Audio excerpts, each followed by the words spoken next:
උදේ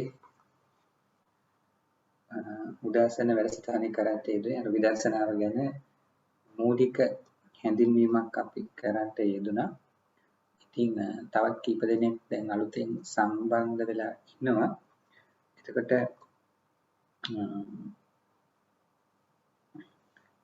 ඒ උදේ එකේ පටිගත කරපු එක මම හිතන්නේ මේ අන්තර්ජාලයට දාලා තියෙන්නේ බුද්ධික මහත්මයා මේ හැබැයි දැන් අපි අලුතෙන් පටන් ගන්න ඉස්සෙල්ලා කට්ටියට පොඩ්ඩක් අනික් අයවත් දැන් එතනට ගන්න ඕනි නිසා මේ පොඩ්ඩක් මතක් කරලා දෙන්න පුළුවන් මේ එහෙම නැත්නම් මොන හරි අපි පොඩ්ඩක් කට්ටියට ගැටලු එහෙම තියනවාද අපි අලුතෙන් පටන් ගන්න ඉස්සෙල්ලා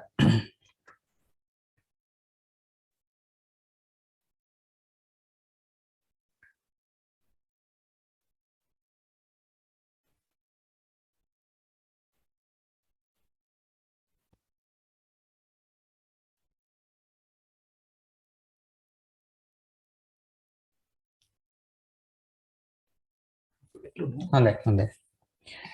ඉතින් උදේ වරුවේ දේශනා කරන්නට යෙදුනේ මේ විදර්ශනාවේ පදනම ගැන. විදර්ශනාව කියන්නේ මොකක්ද? එතකොට මේ විදර්ශනාව කියන එක අපි සඳහන් කරන්නට යෙදුනා මේ අනිත්‍ය මනසිකාරය සම්බන්ධව ලොකු සම්බන්ධයක් තියෙනවා. ඊළඟට නාම රූප ධර්මයන් අඳුනාගෙන ඒවා ත්‍රිලක්ෂණයට නංවන්න තමයි මූලිකව තියෙන්නේ කියලා. එතකොට සමත විපස්සනා කියලා දෙආකාරයක් තියෙද්දි ඒ අපි මේ දහම් ප්‍රතිපදාවේ යනකොට ඥානය ඒ කියන්නේ මේ ලෝකයේ ගැන ගැඹුරින් පුළුල්ව දකිනවා කියන එක තමයි විදර්ශනාව කියන්නේ. ඒ දැක්ම කියලා කියන එක මේකේ විවිධත්වයක් තියෙනවා. අපි මේ ප්‍රතිපදාවේ යද්දී එක එක අවස්ථාවල අපිට ලෝකයේ ගැන හරියට දැනෙන විදිවල විවිධත්වයක් තියෙනවා. එතකොට දැන් අපි ප්‍රඥාව කියලා එහෙම කියන්නේ දැන් සීල සමාධි ප්‍රඥා අපි දියුණු කරන්න ඕනේ කියලා කියනවානේ නිවන් දකින්න නම්. එතකොට සීලයක් තියෙන්න ඕනේ, සීලයක් සමාදන් වෙන්න ඕනේ, හිත සංවර කරගන්න ඕනේ, විවේකයක් තමන් ඇති කරගන්න ඕනේ. අකුසලයේ ප්‍රහාණය කරන්න නිතර අවධානයක් යොමුවක් හිතේ තියෙන්න ඕනේ. එතකොට මෙහෙම තියෙන කෙනා තව ඉදිරියට යද්දි අපි කියනවා එයාට ප්‍රඥාව පහළ වෙනවා කියලා. එතකොට මේ ප්‍රඥාව කියන එක අපි තනි වචනයක් කියලා කිව්වට අපි විදර්ශනා භාවනාවේදී අපි කතා කරනකොට මේක අපි මේකේ එක එක අවස්ථා වෙන් කරලා දක්වනවා. සමහර ඒ සිතේ අවස්ථාත් එක්ක උපදින අපි ඒවට කියනවා ඥාන කියලා. විදර්ශනා ඥාන කියලා. එතකොට අනිත්‍යතාවය පිළිබඳ ඥාන, දුක පිළිබඳ ඥානය, අනාත්ම දර්ශනය පිළිබඳ ඥාන, හේතුඵල සම්බන්ධතාව පිළිබඳ ඥාන, මේ වගේ මේ විදර්ශනාවේ ප්‍රභේද තියෙනවා. ඉතින් මේවට සාමාන්‍යයෙන් ඒක නිසා විව්‍යහාරේ විදර්ශනා ඥාන කියලා අපි කියනවා. සූත්‍ර පිටකයේ ගත්තොත් මේක සාමාන්‍යයෙන් අපිට හම්බෙන්නේ ඔය යථාභූත ඥානය කියලා සමහරට පිටුතුන් අහලා ඇති. ඊට පස්සේ විරාගයටපත් වුනහම කලකිරෙනවා කියලා බුදුරණන් වහන්සේ සමහර දේශනාවල තියෙන මේ පංචස්කන්ධය අනිත්‍ය ලෙස දුක් ලෙස දකින්නකොට කලකිරෙනවා විරාගයටපත් වෙනවා. ඊට පස්සේ මේ නිවනටපත් වෙනවා කියලා. එතකොට මේ කලකිරෙනවා විරාගයටපත් වෙනවා කියන ඒවා මේ බොහොම කෙටියෙන් කියන දේවල්. එතකොට මේවා අපි ප්‍රභේද කරනවා. එතකොට ඉතින් මේ ප්‍රභේද කරලා දැක්වීමක් තමයි විදර්ශනා ඥාන කියලා කියන්නේ. මේ විදර්ශනා ඥාන ගැන ලොකු විස්තරයක් තියෙන්නේ. පටිසම්භිදා මග්ගය කියන කෘතියක් තියෙනවා. ඒක ත්‍රිපිටකයට අයිති කෘතියක්. අන්න ඒකේ තමයි මේ විදර්ශනා ඥාන ගැන ලොකු විස්තරයක් තියෙන්නේ. එතකොට ඒ විදර්ශනා ඥාන සිතේ තමන්ගේ මුදුන්පත් කරවා ගන්නට සමහර කෙනෙකුට සීලය අවශ්‍ය වෙනවා. සමහර කෙනෙකුට ඒ සීලයක පිහිටලා සමාධියක් අවශ්‍ය වෙනවා. එතකොට එක එක්කෙනාගේ තියෙන ශක්්‍යතාවය අනුව එයාගේ ඒ වගේම දහම් මානසිකාර කිරීමේ හැකියාව අනුව මේවා ඒවා අනුව බලපානවා. ඉතින් සමහර අය සමහර අයට ලොකු සමාධි ශක්තියක් නැතුවම මේ විදර්ශනා ඥාන ගොඩනංවන්න පුළුවන්. සමහර අයට ලොකු සමාධි ශක්තියක් නැතුවම මේ විදර්ශනා ඥාන ගොඩනංවන්න පුළුවන්. ඉතින් එතකොට සමහර අයට හරියට අපි දැන් උදාහරණයක් කිව්වොත් දැන් අපිට තියෙන තියුණු පිහියක් නම් යමක් කපන්න ගියාම එකපාරින් මේ තියුණු පිහියෙන් කපත හැකියි. එතකොට පිහිය ටිකක් මොට්ට නම් මේ දෙපාරක් විතර ගහන්න වෙනවා. ඉතින් ඒ වගේ සමහර කෙනෙකුට සහජ බුද්ධිය සහජ හැකියාව ගොඩක් හොඳ නම් එයාට එයාට සමාධිමය හැකියාව අඩු වුණත් එයාට පුළුවන් විදර්ශනා ඥාන ගොඩනගන්න. සමහර අය ඉන්නවා ඒ ශාරීරික අපහසුතා එක කටයුතු වෙනත් කටයුතු වල යෙදලා නමුත් ඒ අයට ඒක නිසා සිත සමාධි කරගන්න හැකියාව අඩු අය ඉන්නවා. හැබැයි විදර්ශනා ගොඩනගන්න පුළුවන් අය ඉන්නවා. එතකොට සමහර අයට පුළුවන් දෙකම ගොඩනංවාගෙන යන්න. සමහර අයට පුළුවන් සමහර අයගේ මුලින් විදර්ශනා ඥාන වැඩිලා, ඒ කියන්නේ සාපේක්ෂව මුලින් විදර්ශනා ඥාන වැඩිලා පස්සේ සමාධිය ගොඩනැගෙනවා. ඉතින් මෙන්න මෙහෙම එක එක ඒවා තියෙනවා. ඒ පුද්ගලයා අනුව, තමන්ගේ කාලය අනුව, තමන්ගේ ශක්්‍යතාවය අනුව ඒ පාරේ යන්න පුළුවන්. ඉතින් කොහොම වුණත් මේ විදර්ශනා ඥාන කියන හැම එකටම පදනම වෙන්නේ ත්‍රිලක්ෂණය, මේ ලෝකයේ පිළිබඳ අනිත්‍ය දුක්ඛ අනාත්ම කියන දැක්ම කියලා අපි කිව්වා. එතකොට ඒ ත්‍රිලක්ෂණය අපි දකින්නේ මොනවද? කායික මානසික දේවල් වල කියලා උදේ සඳහන් කළා. ඒ කායික මානසික දේවල් අපි වෙන විදිහකට බෙදනවා නාම රූප කියලා. ඊට පස්සේ තව ටිකක් බෙදුවොත් අපි කියනවා රූප වේදනා සංඥා සංකාර විඥාන කියලා.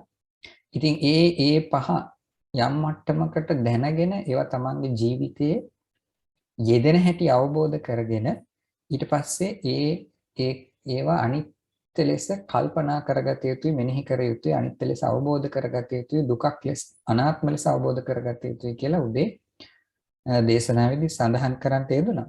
ඉතින් මේ පංචස්කන්ධය ගැන කියනකොට මම එකක් විශේෂයෙන් උදේ පැහැදිලි කරලා දුන්නා. ඒකේ ප්‍රධානම එකක් තමයි මේ විඥානය කියලා කියන එක. මොකක්ද කියලා. එතකොට අනිත් බොහෝ දෙනෙක් දැන් සම්බන්ධ වෙන නිසා මම ආයි කෙටියෙන් පොඩ්ඩක් මතක් කරලා දෙන්න.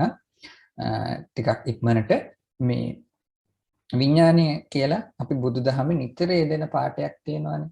පටිච්චසමුප්පාදයේ කතා කරත් එතන අර අංග 12ක් තියෙන තැන තුන්වෙනි අංගේ හැටියට තියෙනවා විඥානය කියලා. ඊට පස්සේ පංචස්කන්ධය කතා කරත් එතනක් තියෙනවා. ඉතින් නොයෙක් ධර්ම දේශනාවල මේ පින්නතුන්ට අහන්න ලැබෙනවා. එතකොට මේ විඥානය මොකක්ද කියලා, මොකක්ද මේකෙන් අදහස් වෙන්නේ කියලා තේරුම් ගන්න එක වටිනවා. ඉතින් එතකොට අපිට දැන් තියෙන විඥානය අනිත්‍ය ලෙස දකින්න ඕනේ කියලා කාරණය. එහෙනම් අනිත්‍ය ලෙස දකින්න ඉස්සෙල්ලා මොකක්ද විඥානය කියලා. අපි සිංහලෙන් කියනවා සිත කියලා සමහර විට. සිත කියලා නිතර මේ කතා වෙනවා මේ බෞද්ධ අතර. ඒතර සාමාන්‍යයෙන් සිත කියලා කිව්වහම අපි රාග හිත, ද්වේෂ හිත ඔය වගේ නම් පාවිච්චි කරන්නේ විඥාණයටම නෙමෙයි මානසික ධර්ම සමුදායක් එක්ව අරගෙන තමයි එහෙම කියන්නේ. මගේ හිත දුර්වල වෙලා, එහෙම නැත්නම් මගේ හිත කලබල වෙලා එහෙම කියලා මිනිස්සු කියන්නේ මේ එක දෙයක් ගැන නෙමෙයි. ගොඩක් දෙයක් ගැන අපේක්ෂා කරගෙන. ඉතින් නමුත් ඒකෙන් එක ස්වභාවයක් තියෙනවා විශේෂයෙන් මේ දැනීම කියන එක. ඒකට තමයි අපි විඥානය කියලා කියන්නේ. ඒකෝර මම උදේ කියලා දුන්නා මේ චක්කු විඥානය කියලා කියන්නේ ඇහැ උපකාර වෙලා අවට ගැන ලබන දැනුම කියලා. ඉතින් මේක මෙන්න මෙතන තමයි හොඳටම දැනගන්න ඕනේ. දැනුම කියලා කිව්වහම ඒ කියන්නේ මොකක්ද? දැන් තමන්ට ඇහැ ඇරිය ගමන් අපි සාමාන්‍යයෙන් කියන පේනවා කියලා. ඒකට පේනවා කියන්නේ ඇත්තටම දැනුමක් ඇති වෙනවා කියන එක තමයි. අවට ගැන දැනුමක් ඇති වෙනවා කියන එක. කොයි විදිහටද දැනෙන්නේ මේ අවට කියන වස්තු ගැන, ඒවැ පරතර ගැන, ඒවැ දිගපළල උස ගැන, ඒවැ පාට ගැන, ළඟ දුර ගැන, කොච්චරක් දුරින්ද වස්තු පිහිටලා තියෙන්නේ, කොච්චරක් ළඟින්ද. එතකොට මේ වගේ මේ පරිසරයේ තියෙන දේවල් වල එක්ක තමන් ඇඳන් ඉන්න ඇඳුමක් ගැන, ළඟ ඉන්න කෙනෙක් ගැන, එයාගේ සයිස් එක, එයාගේ ප්‍රමාණය, මෙන්න මේවා ගැන දැනෙන්න පුළුවන්. සමනිතින් ත්‍රිමානව දැනෙනවා. එතකොට මේ දැනීම අපිට ඉතාමත්ම අවශ්‍යයිනේ අපිට නොයේ කටයුතු සිද්ධ කරන්න යන්න එන්න මොනවා කරන්නත් මේ පරිසරය අපි ඇවිදින්න නම් ඒ දැනුමක් ලැබෙන්න එපා අපිට පරිසරය ගැන. ඒතර මෙන්න මේකට තමයි අපි පේනවා කියන්නේ වෙන විදිහකට කිව්වොත් දැනෙනවා කියන්නේ. දැනෙනවා කොච්චර දුරින්ද එක එක වස්තු පිහිටලා තියෙන්නේ හිඩැස් ගැන දැනෙන්න ඕනි Taman.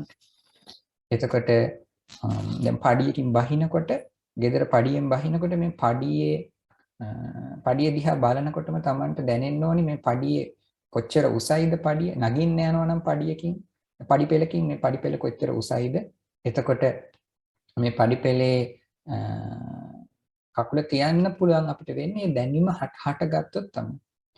ඉතින් මේ දැනීම ඇති නැති අවස්ථා හිතුවොත් දැන් රෑ නිින්දකදී Tamanගේ ආවට වස්තු ගොඩක් තියෙන්න පුළුවන්. නමුත් ඒක අපිට දැනෙන්නේ නැහැ. වෙන මොකක් හරි සිවුම් දැනීමක් තියෙන්නේ. ඉතින් ඒ වගේ ගැඹුරු නිින්දකදී මේ ඇස් අරගෙන ඉන්නකොටයි වෙනස සලකලා බැලුවොත් Tamanට පෙනේ මෙහෙම දැනීමක් කියලා දෙයක් හටගෙන තියෙනවා කියලා. පරිසරය ගැන. ඒතර මේ වගේ දෙයකට අපි කියනවා සාමාන්‍යයෙන් චක්කු විඥානය කියලා. ඇස උපකාර වෙලා හටගත් අවට ගැන හටගත් දැනීම. ඒතර මේක අපි සමහරට කියන ඇසේ විඥානය කියලා. සාමාන්‍යයෙන් කියන්න ලේසියට. නමුත් මේක ඇහැ ඇතුලේ තියෙන දෙයක් නෙමෙයි. පරිසරය ගැන තියෙන දැනීම කියලා තමයි සරලව කිව්වොත් කියන්නේ. ඉතින් ඒ දැනීම හටගන්න වර්ණය උපකාර වුණා. ආලෝකේ වර්ණය උපකාර වුණා. එතකොට ඒ වර්ණ ඔස්සේ තමයි ඊට පස්සේ එක එක වස්තු අපි වෙන් කරගත්තේ මේ ඒව ප්‍රමාණයන් පිළිබඳ මේසයකින් පුටුව කියලා ඒව අතර පරතරය දැනුණා. ඉතින් මෙන්න මෙහෙම. එතකොට අපි සාමාන්‍යයෙන් කියන්නේ අසත් රූපයක් නිසා චක්කු විඥානයක් හට ගන්නවා කියලා. එතකොට අසත් රූපයක් නිසා චක්කු විඥානයක් හට ගන්නවා. චක්කු විඥානය තියෙනකොට දැනෙනවා කියලා කිව්වොත් වැරදි. අසත් රූපයක් නිසා කියන්නේ චක්කු විඥාණයට පස්සේ දැනෙනව නෙමෙයි අසත් රූපයක් නිසා දැනීම හට ගන්නවා. ඒකම තමයි. අපි අසත් රූපයක් නිසා චක්කු විඥාණය හට ගන්නවා. චක්කු විඥාණයට පස්සේ දැනෙනව නෙමෙයි. චක්කු විඥාණය කියන්නේම දැනීමක හට ගැනීම. එතකොට මේ වගේ දැනුම කියන එක ජීවිතේ ඊටාම වැදගත් කොටසක්. ඒක 6කට බුදුරජාණන් වහන්සේ බෙදුවා. ඒ වගේ ඇස උපකාර වෙලා හට ගන්න දැනුම, ඒ වගේ කන උපකාර වෙලා හට ගන්න දැනුම, දිව උපකාර වෙලා. ඉතින් මේ දිව උපකාර වෙලා කෑම වල ස්වභාවය ගැන දැනුවත් වෙනවා මිනිස්සු, සත්වයෝ. එතකොට කන උපකාර වෙලා ශබ්ද වල ස්වභාවය ගැන දැනුවත් වෙනවා. ඒ වගේ සමහර වෙලාවට ඇඟ ගැන දැනුවත් වෙනවා, ඇඟේ ස්වභාවය ගැන, රිදෙන තැන් ගැන, ඇඟේ රස්නයක් තියෙනවා නම් කොච්චර රස්නේද කියලා. එතකොට ඒකට අපි කියනවා කාය විඥානය කියලා.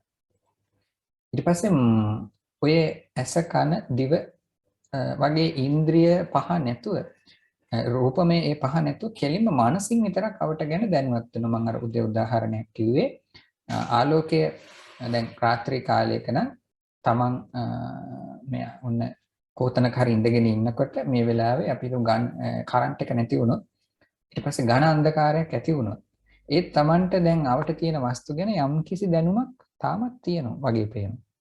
මේ මේස පුටු මේ අතර ඇති මෙතනින් මට ගිහිල්ලා ඉටිපන්දුමක් පත්තු කරගන්න පුළුවන් කියන මට්ටමට තමන්ට අවට පරිසරය ගැන යම් කිසි දැනුමක් තියෙනවා. කවුද මෙයා මෙතන ඉඳගෙන ඇති අනික් අය මෙතන ඇති කියලා එක්තරා අනුමාන දැනුමක් තියෙනවා දැන්.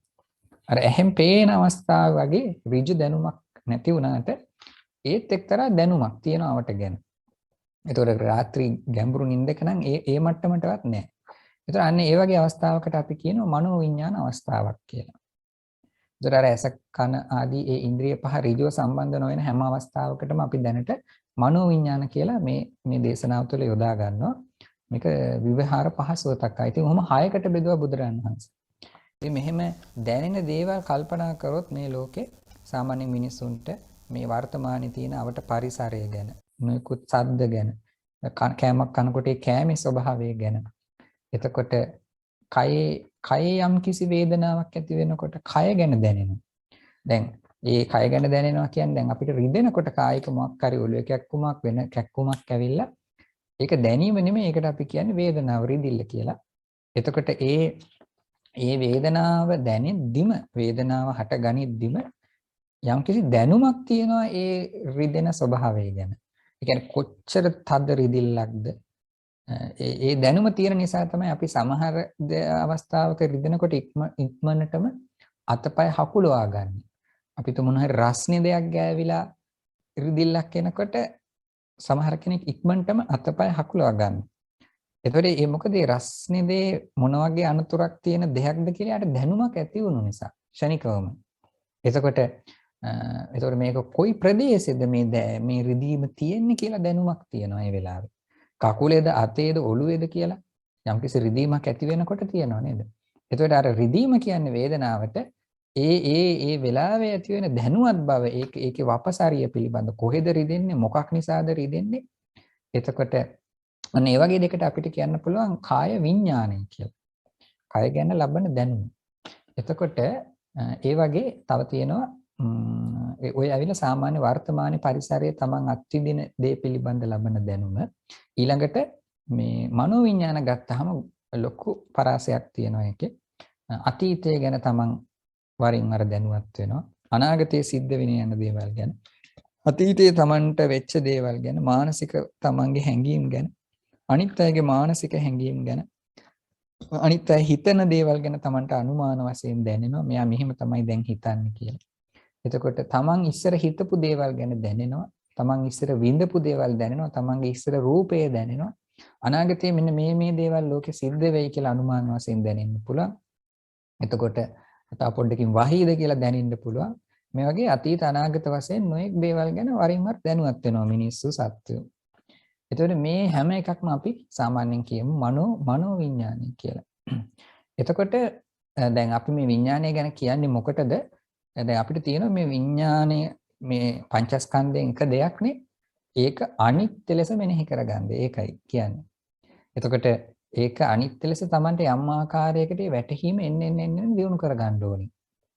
එතකොට ඒතර තමන් ඉස්සෙල්ලා විඥානයේ එක අවස්ථාවල විඥානමය ස්වභාවය දැනගන්න ඕනේ. ඉතින් මේ විඥානය අපි සාමාන්‍යයෙන් සිංහලෙන් කිව්වොත් සිත කියලා. එතකොට අපි සාමාන්‍යයෙන් සිංහලෙන් කියනවා සිතෙන් දැනගන්නවා කියලා. සිතට දැනුණා කියලා. නමුත් අපි හරියටම විදර්ශනා වෙදි කියනකොට ඒ විදිහට නෙමෙයි කියන්නේ. මොකද සිතට එහෙම නැත්නම් සිතෙන් දැනුණා කියලා කියවෙනකොටම කාට හරි අදහස් වෙනවා. ඒ දැනෙන්නේ ඉස්සෙල්ලා තිබ්බ සිතක් තිබ්බා. ඒකට මොකක් හරි දැනුණා කියලා. ඒක සමහර අයක විභාර කරන්න පුළුවන් හරි අර්ථයේ තේරුම් අරගෙන. ඒතර අපි තේරුම් ගන්න ඕනේ සිතට දැනුණවත් සිතකට දැනෙනවත් නෙමෙයි. සිතක් හට ගන්නවා. එහෙම නැත්නම් දැනුමක් හට ගන්නවා කියන එක හැමතිස්සෙම එකයි වෙන්නේ කියලා.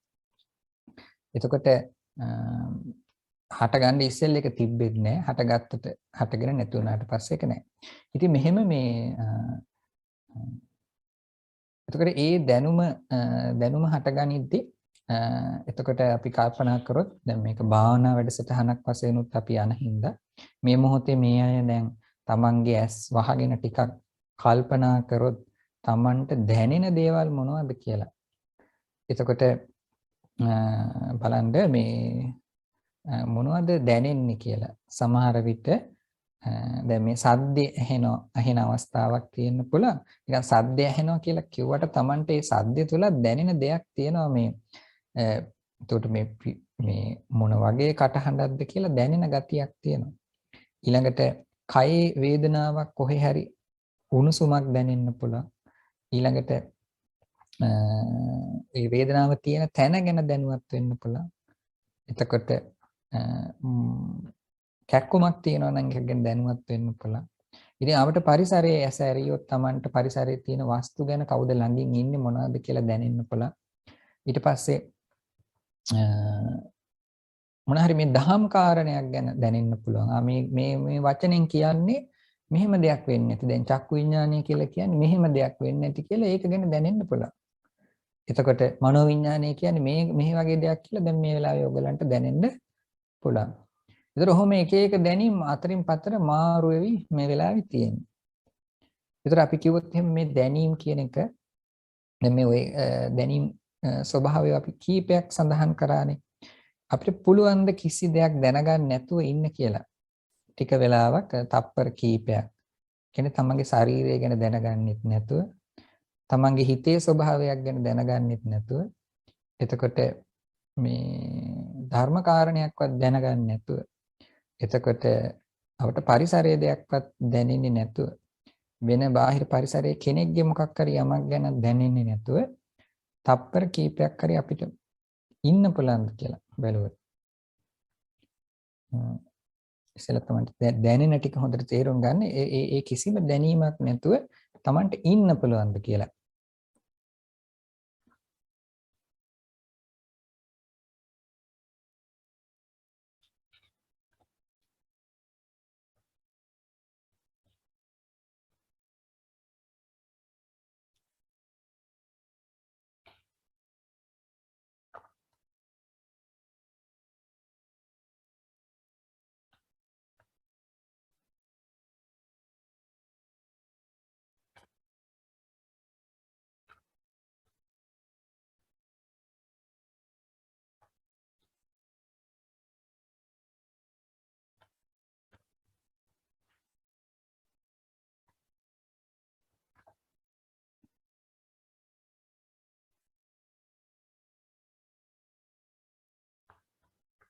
හොඳයි අපි කාලය යන හින්දා මීට වඩා කාලය දෙන්න අවශ්‍යයි. නමුත් මේක කෙටියෙන් දැන් තියෙනවා. ඒක සාමාන්‍යයෙන් තේරුම් ගන්න ඕනි මේ දැනීමක් නැතුව අපිට ඉන්නවා කියලා බෑ. එක්ක දැනීමක් නැතුව ඉන්න හදනවා කියලා හරි දැනෙනවා. මොකක් හරි. දැන් මම දැනීමක් නැතුව ඉන්න හදනවා කියලා හරි. එහෙම නැත්නම් අපට සාද්දයක් ගැන හරි ස්පර්ශ වෙනවා. ඉතින් ඒක නිසා මේ තේරුම් ගන්න ඕනි මේ දැනීම කියන එක කැමති වුණත් නැති වුණත් හට ගන්නවා කියන එක. ඒක නවත්තන්න බෑ. නවත්තන්න බැරි ගතියක් තියෙනවා ඇති. එතකොට නැවතුණා වගේ පෙනේ සමහර විට ගැඹුරු නින්දකදී වගේ. කිසි දෙයක් දැනෙන්නේ නැහැ අවට ගැන, තමන් ගැන, තමන්ගේ හිත ගැන, ලෝකය ගැන කිසි දෙයක් දැනෙන්නේ නැහැ. එතකොට මේ දැනෙන එක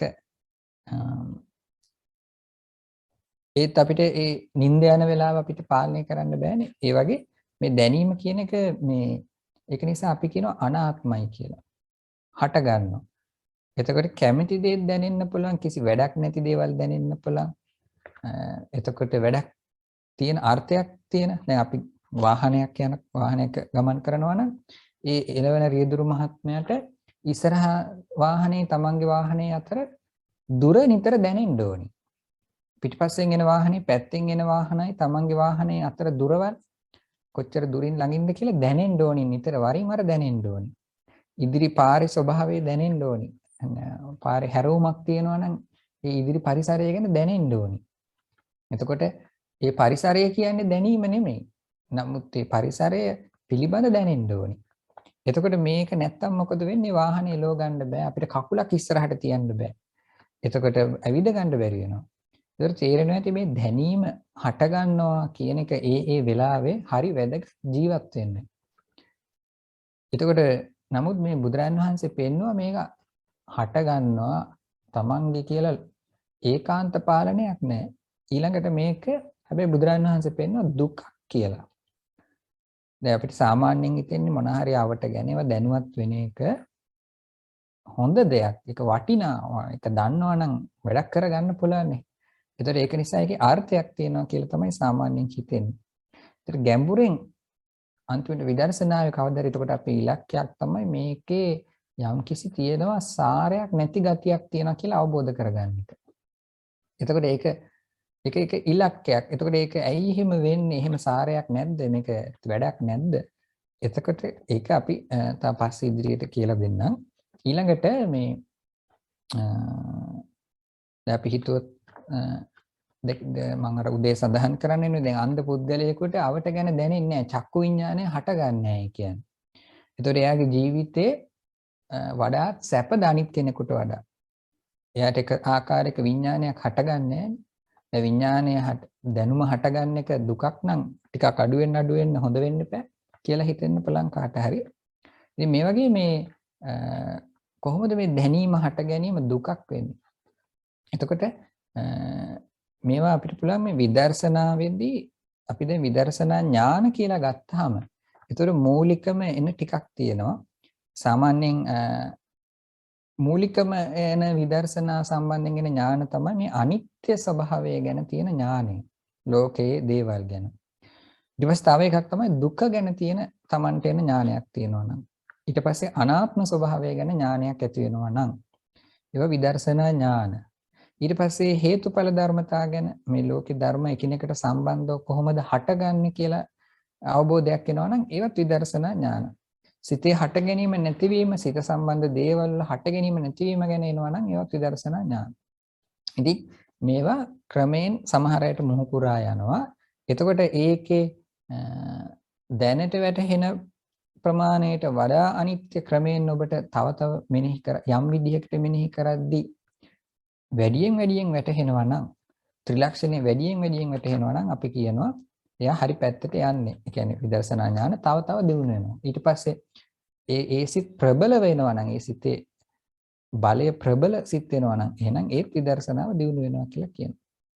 ඉතින් කොහොම හරි දැන් අපි විඥානය ගැන මුලින් කතා කරේ පංචස්කන්ධේ. එතකොට ඕකේ විඥානය අනිත්‍යයි කියනකොට දැන් චක්කු විඥානයක් ඇයි අපි අනිත්‍යයි කියලා කියන්නේ? දැන් අපි අර මං ඉස්සෙල්ලා කිව්ව උදාහරණෙම ගත්තොත් මේ අවට දැකගෙන ඉන්නකොට කරන්ට් එක ගියොත් දැන් අර දැකගෙන ඉන්නකොට වගේ අවට පරිසරය ගැන තිබ්බ දැනුම ඒ කරන්ට් එක නැති වෙලා තප්පරයක් විතර යද්දිත් සමහරට ඒ වගේම තියෙනවා. තප්පර 2-3ක් පැයක් විතරම තමන් එතන ඉඳගෙන හිටියොත් අර හරියට ඔන්න දැන් දැනෙන්නේ නැහැ ඇත්තටම පුටුව කොතනද තිබ්බේ මේසෙ කොතනද තිබ්බේ කියලා. ඒතර මේ දෙක සංසන්දනය කරාම අපි දැනගන්නවා අර චක්කු විඤ්ඤාණ අවස්ථාවේ දැන් යම්කිසි බොඳ වීමක්. ඒ කියන්නේ ඒකේ ඉක්ම ගිය බවක් ඒ පමණට දැන් ඒ දැනීම නැහැනේ කියලා. ඒතර මේ වගේ කාරණයකින් අපිට මේ විඤ්ඤාණය දැනුම ඒ දැනීම හටගන්න එක අනිත්‍යයි කියලා කියන්න පුළුවන්. ඒතර සාමාන්‍ය මිනිස්සු මේ දැනීම දැනුම එකයි දැනුමයි අතර සම්බන්ධය දැනගන්න ඕනේ. කියන්නේ විඥානයේ හට ගැනීමයි දැනුමයි කියලා කියන්නේ මොකක්ද කියලා. ඒතර මේ වගේ වරින් වර පොතක් කියවලා හරි. පොතක් කියවලා අපි හිතමු පොතේ ගොඩාක් කාරණා වරින් වර Tamanට දැනෙනවා. ඒතකොට දැනුණාට ඒ දැනීම නැති වුණාට ඒ මොහොතේ ඒ නැති වුණාට ඒ දැනීමේ තියෙනවා මේ අනාගතයට ඒක මතකයට එන ගතියක්. නැවත ඒ වගේම දෙයක් නැවත ඒ ඊට අනුරූප ආකාරයේ දැනීම හට ගන්නවා. ඒතර දැනීම දැන් පොතක් අපි පැයක් තිස්සේ කියවුවොත් ඒ හටගෙන නැති වෙලා ගියාට ගොඩක් දැනීම් එක කාරණා කියවද්දි. නමුත් ඒ ඔක්කොගෙම අන්තිමට මතකය අපි එක විදිහකට එකතු කරලා එහෙම නැත්නම් ඒ දැනීම එකතු කරලා අපි කියනවා දැනුම කියලා. ඒතර මේක නිකන් තනි දෙයක් නෙමෙයි අර දැනී විවිධ අවස්ථාවල ඇති වෙලා ගිය දැනීම් ටික එක වෙලාවක තියෙනවා වගේ කියලා සලකලා කියන වචනයක් තමයි ලෝකේ දැනුම කියලා කියන්නේ. ඉතින් ඒකයි ඒකේ සම්බන්ධය. ඒතකොට මේ විඥානය දැන් යම් මට්ටමකට තේරුම් ගන්න ඇති කියලා අපි හිතනවා. ඉතින් මේ විඥානය අපි කිව්වා තා අපිට පුළුවන් කුසල අකුසල වශයෙන් දෙවැදෑරුම් කරන්ද. ඒතර මේ ඔක්කොම මේ විදර්ශනාවට ඕනි වෙන සරලම කාරණා, ඒ කියන්නේ මූලික කාරණා, සරල නෙමෙයි මූලික කාරණා. ඉතින් ඒතකොට මෙන්න මේක තමයි මනසේ තියෙන ප්‍රධාන ස්වභාවය කියලා ඊළඟට කිව්ව විඥානය කියලා කියන්නේ. මොන හරි දැනෙනකොට තමයි ඊට පස්සේ විඳින්නේ බොහෝ විට. දැන් තමන්ගේ අවට ගැන දැනුවත් වෙනකොට අවට පරිසරයේ ස්වභාවය ගැන තමන්ට රස වින්දනයක් එන්න පුළුවන්. ලෝකේ තියෙන සිද්ධියක් ගැන මෙහෙම දෙයක් ඔන්න මේ රටේ සිදු වෙලා කියලා දැනෙනකොට මොකද්ද සිදු වුනේ කියලා. කායෙන් හරි අහලා දැනගන්නවා මොකද්ද එතන වුනේ කියලා. ඒ දැනෙනකොට තමයි තමන්ට රස වින්දනයක් එන්න පුළුවන්. එතකොට ඒ වගේ අවස්ථාවල ඒ දැනීම එක්කම ඊට අනුයාත වේදනා හට ගන්නවා. එතකොට ඉතින් ගොඩක් අනික් ධර්ම හට ගන්න. දැන් අපිට දැනෙනකොට අපි අපිට ඉස්සරහා පරිසරයේ තියෙන වස්තුවක් අපිට පේනකොට අපිට ඒක අතට ගන්න හිතෙන්න පුළුවන්. ඒතරේ ගන්න හිතෙනවා කියලා කියන්නේ චේතනාව කියන ධර්මයට. එතකොට එහෙම නැත්නම් අතේ තියෙන වස්තුව දෙන්න හිතෙන්න පුළුවන් කාට හරි. ඒතරේ ඒකත් චේතනාව. ඒ දෙන්න හෝ ගන්න හෝ ඔක්කොටම ඉස්සෙල්ලා ඒ දැනට තියෙන ස්වභාවය අපිට දැනෙන්න ඕනේ. අපිට කාට හරි වස්තුවක් මොන හරි දෙන්න නම් දානයක් දෙන්න නම් එයා ඉස්සරහා ඉන්නවා කියලා දැනෙන්න ඕනේ. එතකොට කකුලක් උස්සන්න නම් ඒ දැනට තමන්ගේ තියෙන ඉරියව්ව දැනෙන්න ඕනේ. ඊළඟ ඉරියව්වට ඇඟ මාරු කරන්න නම් ඉස්සෙල්ලා තියෙන ඉරියව්ව දැනෙන්න ඕනේ. ඉතින් මේ දැනීම කියන එක ඒක නිසා මේ අනිත් ගොඩාක් ධර්මයන්ට මූලිකව පුබ්බංගම වෙනවා කියලා අපි කියනවා. පූර්ව වෙනවා. නමුත් ඒක මේ එකත් එක්කම තමයි අනික් සමහර මානසික ස්වභාවය හටගන්නේ. නමුත් ඒක එක්තරා මූලික වෙන ගතියක් තියෙනවා. ඒක නිසා අපි මානසික දේවල් ගැන ලෝකේ කතා කරනකොට මේ විඥානය මුලට දාන්නේ. ඉතින් ඒ දැනීම හටගන්නේ නැහැ නිකන්. ඒකට හේතු තියෙන්න ඕනි. අර කිව්වා වගේ ඇහත් රූපයක් තියෙන්න ඕනි. ඉතින් මෙහෙම විවිධ ලෝකයේ විවිධ දේවල් ගැන සත්‍ය වරින් වර දැනගන්නවා. ඒකට අපි කියනවා මනෝ විඥානයක් හෝ චක්කු විඥානයක්, සෝත විඥානයක් කියලා කියනවා. ඉතින් මේ දැනීම ගැන කතා කරනකොට ඊට පස්සේ ඊළඟට අපි එනවා මේ ඔව්. ඒකට ඒ ටික අපි පොඩ්ඩක් දැන් බැලුවොත් මේ විඥානය ගැන. ඒතර දැන් අපි අවිද්‍යා පත්‍ය සංඛාරා සංඛාර පත්‍ය විඥානං කියන එක අපි තේරුම් ගන්න නම් ඒකේ විඥානය කියන තැන අපි යම් මට්ටමකට දැනන් ඉන්න ඕනේ. ඒතර මේ අපි කතා කරන්නේ භවයක් පුරාවට යන දෙයක් ගැන නෙමෙයි නිකන් එක වෙලාවක ඒ හේතුන්ගෙන් හට ගන්නා දෙයක් ගැන මේ කතා කරන්නේ. එක දිගට තියෙන දෙයක් ගැන නෙමෙයි. ඊළඟට තව වැදගත් කාරණයක් විඥානය ගැන අපි කතා කරනකොට උදේ කියලා දුන්නා. විඥානයක් කියන එකක් අර්ථ දක්වන්න හැමතිස්සෙම ආරම්භණයක් කියලා එකක් වැදගත් කියලා. මතක ඇති. ඒ කියන්නේ උදාහරණයක් ගත්තේ මේ Tamanට අතීතේ තරහ ගිය අවස්ථාවක් ගැන නැවත දැනුවත් වෙනකොට. එතකොට මේ තරහ ගිය අවස්ථාවක් ගැන නැවත සිහි වෙනකොට. එතකොට Tamanට මතක් වෙනවා මට එදා මෙන්න මේ වගේ සිද්ධියකදී ලොකුට තරහ ගියා කියලා. එතකොට අපි කියනවා දැන් ඒක Tamanට සිහි වෙන වෙලාවේ තරහ ගැන නැවතත් දැනුවත් වෙන වෙලාවේ දැන් මේ වෙලාවේ Tamanට තරහක් නැහැ. නමුත් අතීතයේ තිබ්බ තරහ සිත ගැන තමයි සිහි වෙන්නේ. දැන් තරහ ගිය ආකාරය ගැන මොකන හේතුවක් නිසාද මොන වගේ තරහක්ද තිබ්බේ? ලොකු තරහක්ද පොඩි තරහක්ද? කොච්චරක් වෙලා තරහ තිබ්බද? මේ වගේ ගොඩක් දෙයක් ඒ දැනුම තුල තියෙන්න පුළුවන් මේ වෙලාවේ දැන්. ඒතර අපි කියනවා මේ වෙලාවේ හිතට මේ වෙලාවේ ඒක ගැනනේ දැන් අලුතෙන් දැනුවත් උනේ. සමහරට එකපාරට අමතක වෙලා තිබිලේ සිද්ධිය ගැන මේ වෙලාවේ අමුතුවෙන් ඒක ගැන දැනුවත් වුණා. Tamanට සිහි වුණා. දෙකම එකට වෙන්නේ. එතකොට ඒ සිහි වෙද්දී ඒක ගැන නැවත දැනුවත් වුණා. මෙහෙම දෙයක් එදා සිද්ධ වුණා කියලා. එතකොට අපි ඒක දැනුවත් වෙනකොට අපි කාට හරි කියන්න පුළුවන් එදා මෙහෙම දෙයක් වුණානේ මට මෙහෙම හිතක් ආවනේ කියලා. ඒතකොට දැන් මේ දැනුවත් වෙනකොට අපි කියනවා මේකට අරමුණු උනේ මොකක්ද කියලා අහුවොත් අර අතීතයේ හටගත්ත තරහ කියන එක කියලා. ඒතර ඒක අපි කියනවා ආරම්මණය කියලා. මේක සූත්‍ර පිටකෙත් අපිට දකින්න ලැබෙන විශේෂයෙන් අභිධර්ම පිටකයේ තුල විශේෂයෙන් හම්බෙන ඔය සිත් විස්තර කරද්දී සත්‍යයට හට ගන්න පුළුවන් සිතක් විස්තර කරද්දී ආරම්මණය කියලා දෙයක් විශේෂයෙන් දක්වනවා. මොකටද මේ ආරම්මණය බුදුරජාණන් වහන්සේ දක්වන්නේ? මේ ඒ සිත තේරුම් ගන්න, සිත ප්‍රභේද කරන්න, සිතේ ආකාරය පැහැදිලිව කියලා දෙන්න. එතකොට බුදුරජාණන් වහන්සේ සමාලාට කියනවා මෙහෙම කුසල සිතක් හට ගන්න පුළුවන් රූපයක්, සද්දයක්, ගන්ධයක් හෝ වෙනත් ධර්මයක් අරමුණු කරගෙන මේ විදිහට හට ගන්න පුළුවන් කියලා. ඒතර අපි දැන් චක්කු විඥානයක් කියනකොට අපි ආරම්මණය කියලා කියන රූප ආරම්මණය. දැන් මේ ඉස්සෙල්ලා කියපු අවස්ථාවේ තරහ තමයි ආරම්මණය වෙන්නේ. ඒතර තරහ කියන එක ගැන දැනුවත් වුණා විතරයි. ඒතර මෙතන හොඳට තේරුම් ගන්න ඕනි තැනක් මේක තැනක තියෙන ලොකු විදර්ශනාවට මතු කරගන්න පුළුවන් ගොඩක් කාරණා තියෙනවා. ඒ මොකක්ද? එකක් තමයි තේරුම් ගන්න ඕනි මේ ආරම්මණයත් එක්ක සිතේ තියෙන බැඳියාව. දැන් තරහ කියලා කියන්නේ මේ වෙලාවේ ඇතිවෙච්ච හිත නෙමෙයි. ඒක දැනුණු දේ අතීතේ යම් මොහොතක සිද්ධ වෙච්ච දෙයක් ගැන. නමුත් ඒ දැනුණු දෙයින් තොරව මේ වෙලාවේ හටගත්ත සිත අපිට අර්ථ දක්වන්න බෑ. ඔබට පොඩ්ඩකට ඉස්සෙල්ලා මොකක්ද සිහි වුනේ මොකක්ද දැනුනේ කියලා ඇහුවොත් ඔබට කියන්න වෙන්නේ අර තරහ ගැන මම දැනුවත් වුණා කියලා.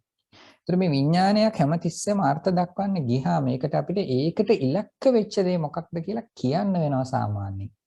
ඒක නැතුව ඒක කියන්න බෑ. ඒක නිසා අපි කියනවා මේ මානසික දේවල් එහෙම නැත්නම් නාම ධර්ම ආරම්මණයක් සහිතයි සම්ම විතරම. අරමුණක් ගන්න ධර්ම අරමුණෙන් තොරව ඒවා විග්‍රහ කරන්න බෑ.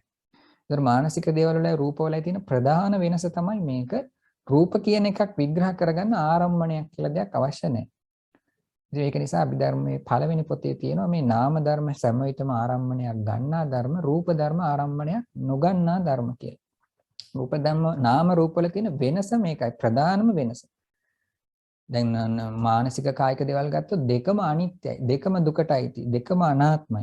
ඒකේ සමයි ලක්ෂණය. වෙනස තමයි ඔක. එතකොට දැන් අපි ගත්තොත් තමන්ගේ රූපයක් ගැන, ගහක් ගැන, කොළයක් ගැන මේ කොළේට ආරම්මණයක් කියලා දෙයක් නැහැ. නමුත් සිතක් ගැන කතා කරනකොට හැමතිස්සෙම ආරම්මණයක් කියලා දෙයක් තියෙනවා. දැන් අපි තමන්ට අපි තුමු එදා තරහ ගිය එක ගැනම ඇහුවොත් අපිට අහන්න පුළුවන් ඕනනම් දැන් මේ ඒ තරහ යන වෙලාවේ ඔහුට තරහ යනකොට යම් කිසි සිතක් Tamanට තරහ යනකොට යම් කිසි තරහ යන වෙලාවේ හිතක් තිබ්බද ඒ හිතට මොකක්ද ආරම්මණය කියලා. ඒතර ඒ හිතට තිබ්බ ආරම්මණය තමයි ඒ තරහ ගියේ මොකක් හරි පරිසරයක් දකිද්දි කවුරු හරි කරපු දෙයක් ඉලක්ක වෙද්දි තමයි තරහ ගියේ. කවුරු හරි කෙනෙක් කතා කරද්දී යාගේ හැඟීමක් ගැන සමහරට තරහ ගියා වෙන්න පුළුවන්. හැබැයි අපි අහුවොත් ඒ තරහ ගිය වෙලාවේ Tamanගේ තිබ්බ ශරීරයට ආරම්මණයක් තිබ්බද කියලා එහෙම එකක් ඒකේ අර්ථයක් නැහැ. ඒතර මේක නිසා අපි කියනවා මේ විඥානයක් අර්ථ දක්වද්දී ඒක හොඳට පැහැදිලි කරලා දෙන්නේ ඒක ආරම්මණය කියන එකක් කියනවා. ඒතර මේ ගොඩක් අය පැටලෙන දෙයක් තමයි මෙතන ඊළඟට සඳහන් කරන්න ඕනේ මේ සිත නිසා දැනෙන දේවල් බිහි වෙන්නේ නැහැ. සාමාන්‍යයෙන් ගොඩක් අය හිතනවා සිතෙන් ගොඩක් අය එහෙම හිතනවා ලෝකය ගැන කල්පනා කරනකොට ලෝකයේ විවිධ දේවල් දැනෙනකොට ඒ දැනෙන දේ සිත නිසා බිහි වෙනවා කියලා. මේ වගේ අවස්ථාවක හොඳට පැහැදිලි ඇති අපෙන් කවුරු හරි යවුවොත් දැන් අපිට දැනුනේ අතීතයේ තිබ්බ තරහක් ගැන නම් අපි කියන්නේ තරහ අපි ඒක ගැන දැන් දැනුවත් වෙච්ච නිසා ඒ තරහ හටගත්තා කියලා අපි කියන්නේ යන්නේ නැහනේ. අපි කියන්නේ එදා ඒ තරහට හේතු වෙච්ච කාරණායි මනසේ තිබ්බ වෙලාවේ තරහ හටගත්තා කියලා කියන්නේ. දැන් ඒක ගැන දැනුණා විතරයි. ඒක අරමුණක් වුණා විතරයි. දැන් ඒ තරහ කියලා දෙයක් නැහැ දැන්. Tamanට දැන් තරහ නැහැනේ. එතකොට සාමාන්‍ය මිනිසුන්ට හිතෙන්නේ මම ඒ අතීත දේ ගැන දැනුවත් වුණා කියලා. ඔක අනිත් පැත්තට වෙන්න ඕනි විදර්ශනාවේදී. අතීත දේ නිසා මේ වෙලාවේ හිතක් හටගත්තා කියලා තමයි Tamanට වැටහෙන්න ඕනි. එතකොට ඒක නිසා සිතේ හේතු කියනකොට විඥානයේ හේතු දැන් එක එක ධර්මවල හේතු අපි කියනකොට විශේෂයෙන් කියනවා විඥානය එක්තරා ආකාරයකින් දැන් චක්කු විඥානයක් ගත්තාම ඇස එක හේතුවක්.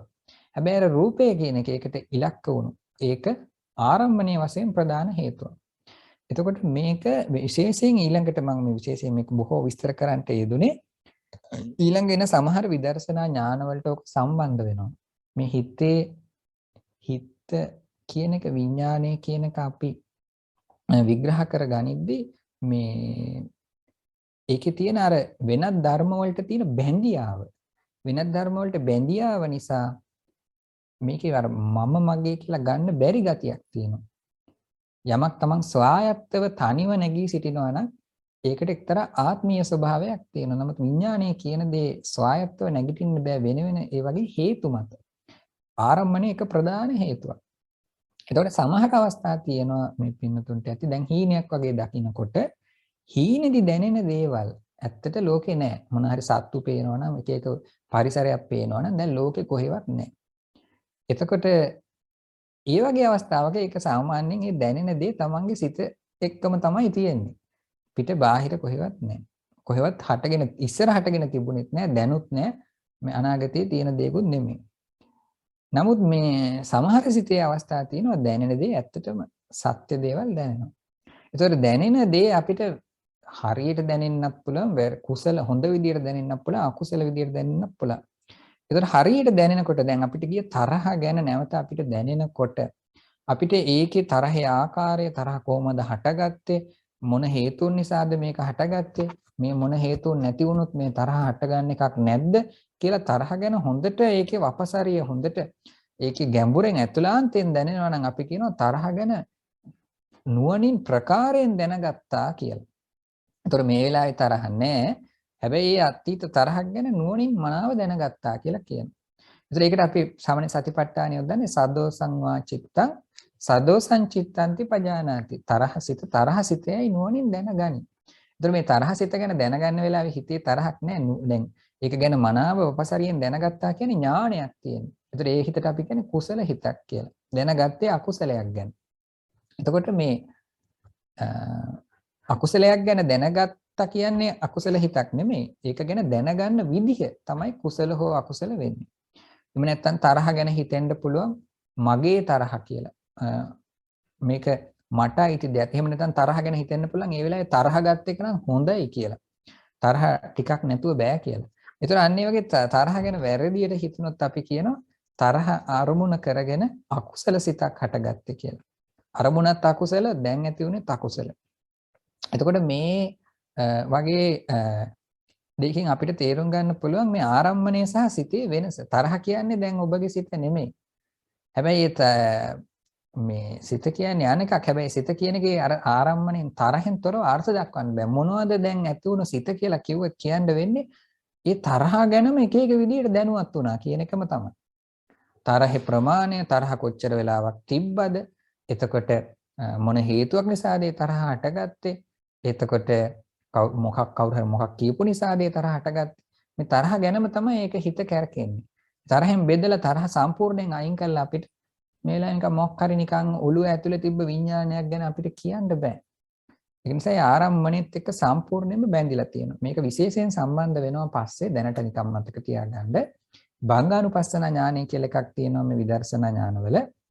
මේ භංගානුපස්සන ඥානයේදී තියෙනවා මේ ආරම්මණය සලකලා ආරම්මණය ප්‍රත්‍යවේක්ෂා කරලා අපිට දැන් එක සිතුවිලි හටගෙන නැති වෙනකොට ඒ සිතට ඉලක්ක වෙච්ච ආරම්මණය හොඳට සලකලා ඒ ආරම්මණය ඔස්සේ අපි ඒ හිතත් අල්ලා ගන්නවා.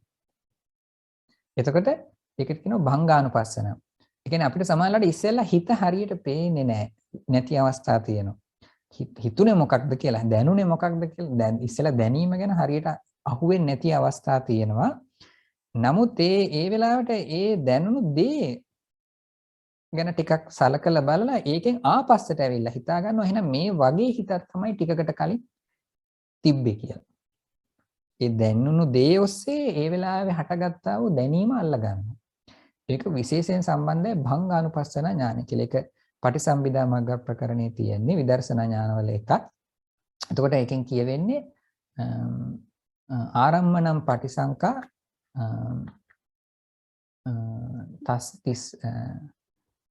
තස්ස චිත්තස්ස භංගං අනුපස්සති කියලා එක වාක්‍යයක් තියෙනවා. එතකොට ආරම්මණය නුවණින් සලකලා බලලා. දැන් අපි තව උදාහරණයක් කිව්වොත් දැන් තමන්ට මේ පුටුවක් මේසයක් වගේ දෙයක් අරමුණු වෙනකොට ඉස්සරහා ඉදිරියේ තියෙන මොකක් හරි වස්තුවක් දැනෙනකොට එතකොට අපි මේ දැනුණු අවස්ථාව පොඩ්ඩක් ඉක්මවලා ගිහිල්ලා දැන් මේ දැනුණු අවස්ථාව ගැන නැවත ප්‍රත්‍යවේක්ෂා කරොත් මේ වෙලාවේ තිබ්බ හිත මොකක්ද කියලා විඥානේ මොකක්ද දැනුනේ මොකක්ද කියලා තේරුම් ගන්න ගියොත් ඔන්න අපි දැක්ක දැන් මොකක් හරි දැනුනේ වස්තුවක් ගැන ත්‍රිමානව දැක්කා යම් කිසි වස්තුවක් දිග පළල උස වස්තුවක් තියෙනවා අපි හිතමු පුටුවක් කියලා. ඒතකොට ඒ වෙලාවේ ඒ අවස්ථාවේ දැන් මේ වර්ණ රූප ටික අපි එක විදිහකට ත්‍රිමානව ගොනු කරගත්තා. මෙහෙම ඒකකයක් මෙතන තියෙනවා. එතකොට ඒ ගොනු කරගත්ත බව තමයි ප්‍රධානම වශයෙන් එතන තියෙන දැනුම විඥානය. එතකොට ඒක ත්‍රිමානව දැක්කා කියන එක අකුසලයක් නෙමෙයි. ඒක රහතන් වහන්සේලාටත් වෙනවා. මොකද මේ පරිසරයේ ජීවත් වෙනකොට ඒ වස්තු ලෙස හඳුනා ගැනීමේ ආකාරයක් තියෙනවා. නිකන් පාට විතරක් පේනව නෙමෙයි. එතකොට මේ ඒ පාට ඔස්සේ යම්කිසි වස්තුව ලෙස ගොනු කරපු හැටි. එතකොට ඒක අපි කියන විඥානය කියලා. ඒක දුර ළඟ මේ වස්තුව ඊළඟට යහට. එතකොට අපිට අරමුණ දැක්ක දේ එහෙම නැත්නම් නිකන් පුටුවක් වගේ හැඟුණා නම් ඒ තුලින් අර විඥාන සංඥා මතු කරගන්න පුළුවන්. එහෙම නැතුව නිකන් මේ ආරම්මණයෙන් වියුක්ත කළා අපි මොනවා හරි විඥානයක් කියලා 아무තු දෙයක් උපකල්පනය කරගන්න පුළුවන්. එතකොට ඒක උපකල්පනයක් විතරයි. එතකොට මේ අරමුණු කරන දේ ඔස්සේ ගැඹුරට ගිහිල්ලා අපිට පුළුවන් ඒ වෙලාවේ තිබ්බ විඥාන සංඥා මතු කරගන්න. එතකොට මෙතනින් තව දෙයකින් අපිට හොඳට මේ අවස්ථාව තේරුම් ගත්තොත් තේරෙයි අපිට මේ විඥාන වාදය කියලා දෙයක් තියෙනවා බුදුදහම නොවන එකක්. එතනින් බේරෙන්න පුළුවන්. බුදුදහම නොවන විඥාන වාදය. ඒ කියන්නේ සිතෙන් හැමතිස්සෙම ලෝකේ ගොඩනගනවා කියන එක සමහර සිතේ අවස්ථා වන අපි හිතන්න ගියාම අපිට හිතෙන එකක්. ගොඩක් අයට ඒ පටලවිල්ල වෙනවා. හීනයක් වගේ දකින අවස්ථාවක මේ දකින්න දේවල් ඇත්තට ලෝකේ කොහෙවත් නැහැනේ. සමහර අපි නිකන් හිතලු කල්පනා කරන වෙලාවට අනාගතය ගැන. නිකන් හිතමනේ තියෙන්නේ. ඒ කල්පනා කරන දේ වුණෙත් නැත්තම් හරියට. ඒතර අපි නිකන් හිතෙම තමයි ලෝකේ ගොඩනැගුවේ වගේ කියලා හිතනවා. නමුත් ඒවා හිතේ එක අවස්ථා විතරයි. වෙනත් අවස්ථා තියෙනවා අපි එහෙම කියන්නේ නැහැ. දැන් ওই දැන් ඉස්සෙල්ලා කියපු උදාහරණේ. එතකොට අපිට කායික වේදනාවක් අතීතේ වින්දානම් තමන් ගොඩක් අපි දුඟු ලොකු අසනීපයක් හැදිලා. එතකොට අපි දන්නවා මේ අසනීපේ ගැන ඔන්න නැවත මතක් වෙනවා. අපි එක්ක දොස්තර කෙනෙක්ට කියනවා පස්සේ මට එදා මෙහෙම රිදිල්ලක් ඇති වුණා මොකද්ද දන්නේ හේතුව කියලා. තමන් මේ වේදනාව මතක් කරලානේ කියන්නේ. ඒතර මතක් කළේ මේ වේදනාව කොච්චර රිදුනද කොච්චර වෙලාවක් තිබ්බද කියලා යම්කිසි දැනුමක් දැන් ඔන්න හටගෙන. හැබැයි දැන් තමන්ට රිදිල්ල දැන් වේදනාවක් නැහැ. ඒතර අපි මොකද්ද කියන්නේ? වේදනාව ආරම්මණයක් විතරයි. ඒක දැන් නැහැ. හැබැයි ඒක ඇත්තට සිද්ධ වෙච්ච දෙයක් නේ. ඔව්. නේ අපිට මේ වගේ අතීතයේ කරපු පිනක් Tamanට ඇති වෙච්ච හිතක් මතක් වෙන්න පුළුවන් චේතනාවක්. ඒතර අපි කියන්නේ නැහැ මේ හැමදේම හිතලු කියලා. අපිට ඒක ඇත්තට දැනෙනවා මෙහෙම දෙයක් අතීතයේ සිද්ධ වුණා කියලා. ඒතකොට වෙලා තියෙන්නේ ඒ ආරම්මණය ඒක ගැන දැනුවත් වෙමින් දැන් හිතක් හටගත්තා කියන එක තමයි. ඒක ගැන දැනුවත් වුණා කියන එකම තමයි ඒකේ විවිධ පැතිකඩ ගැන. ඒකම තමයි හිත කියලා කියන්නේ.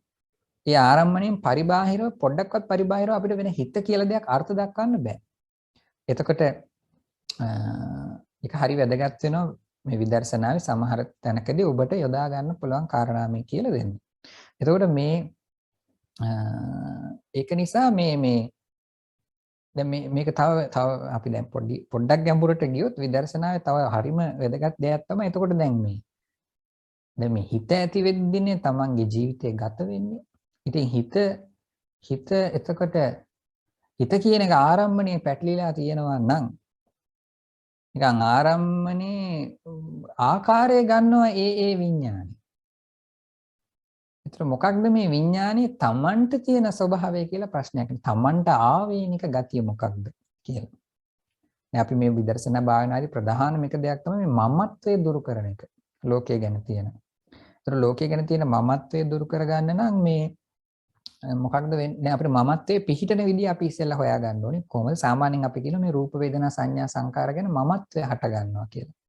ඒතර අපි සරලව කිව්වොත් තමන්ගේ කය අනිත් අයට වඩා වෙනස් නිසා තමන්ගේ ශරීරය ගත්තොත් ගැහණු පිරිමි ස්වභාවයක් තියෙනවා. උස පළල දිග මහත හැඩරුව එක එක මුහුණේ තියෙන ඒ පිහිටි ආකාරය අංගපසංග වල හැමේ තියෙන ස්වභාවය අනිත් අයට වඩා වෙනස් බවක් දිස් වෙනවා.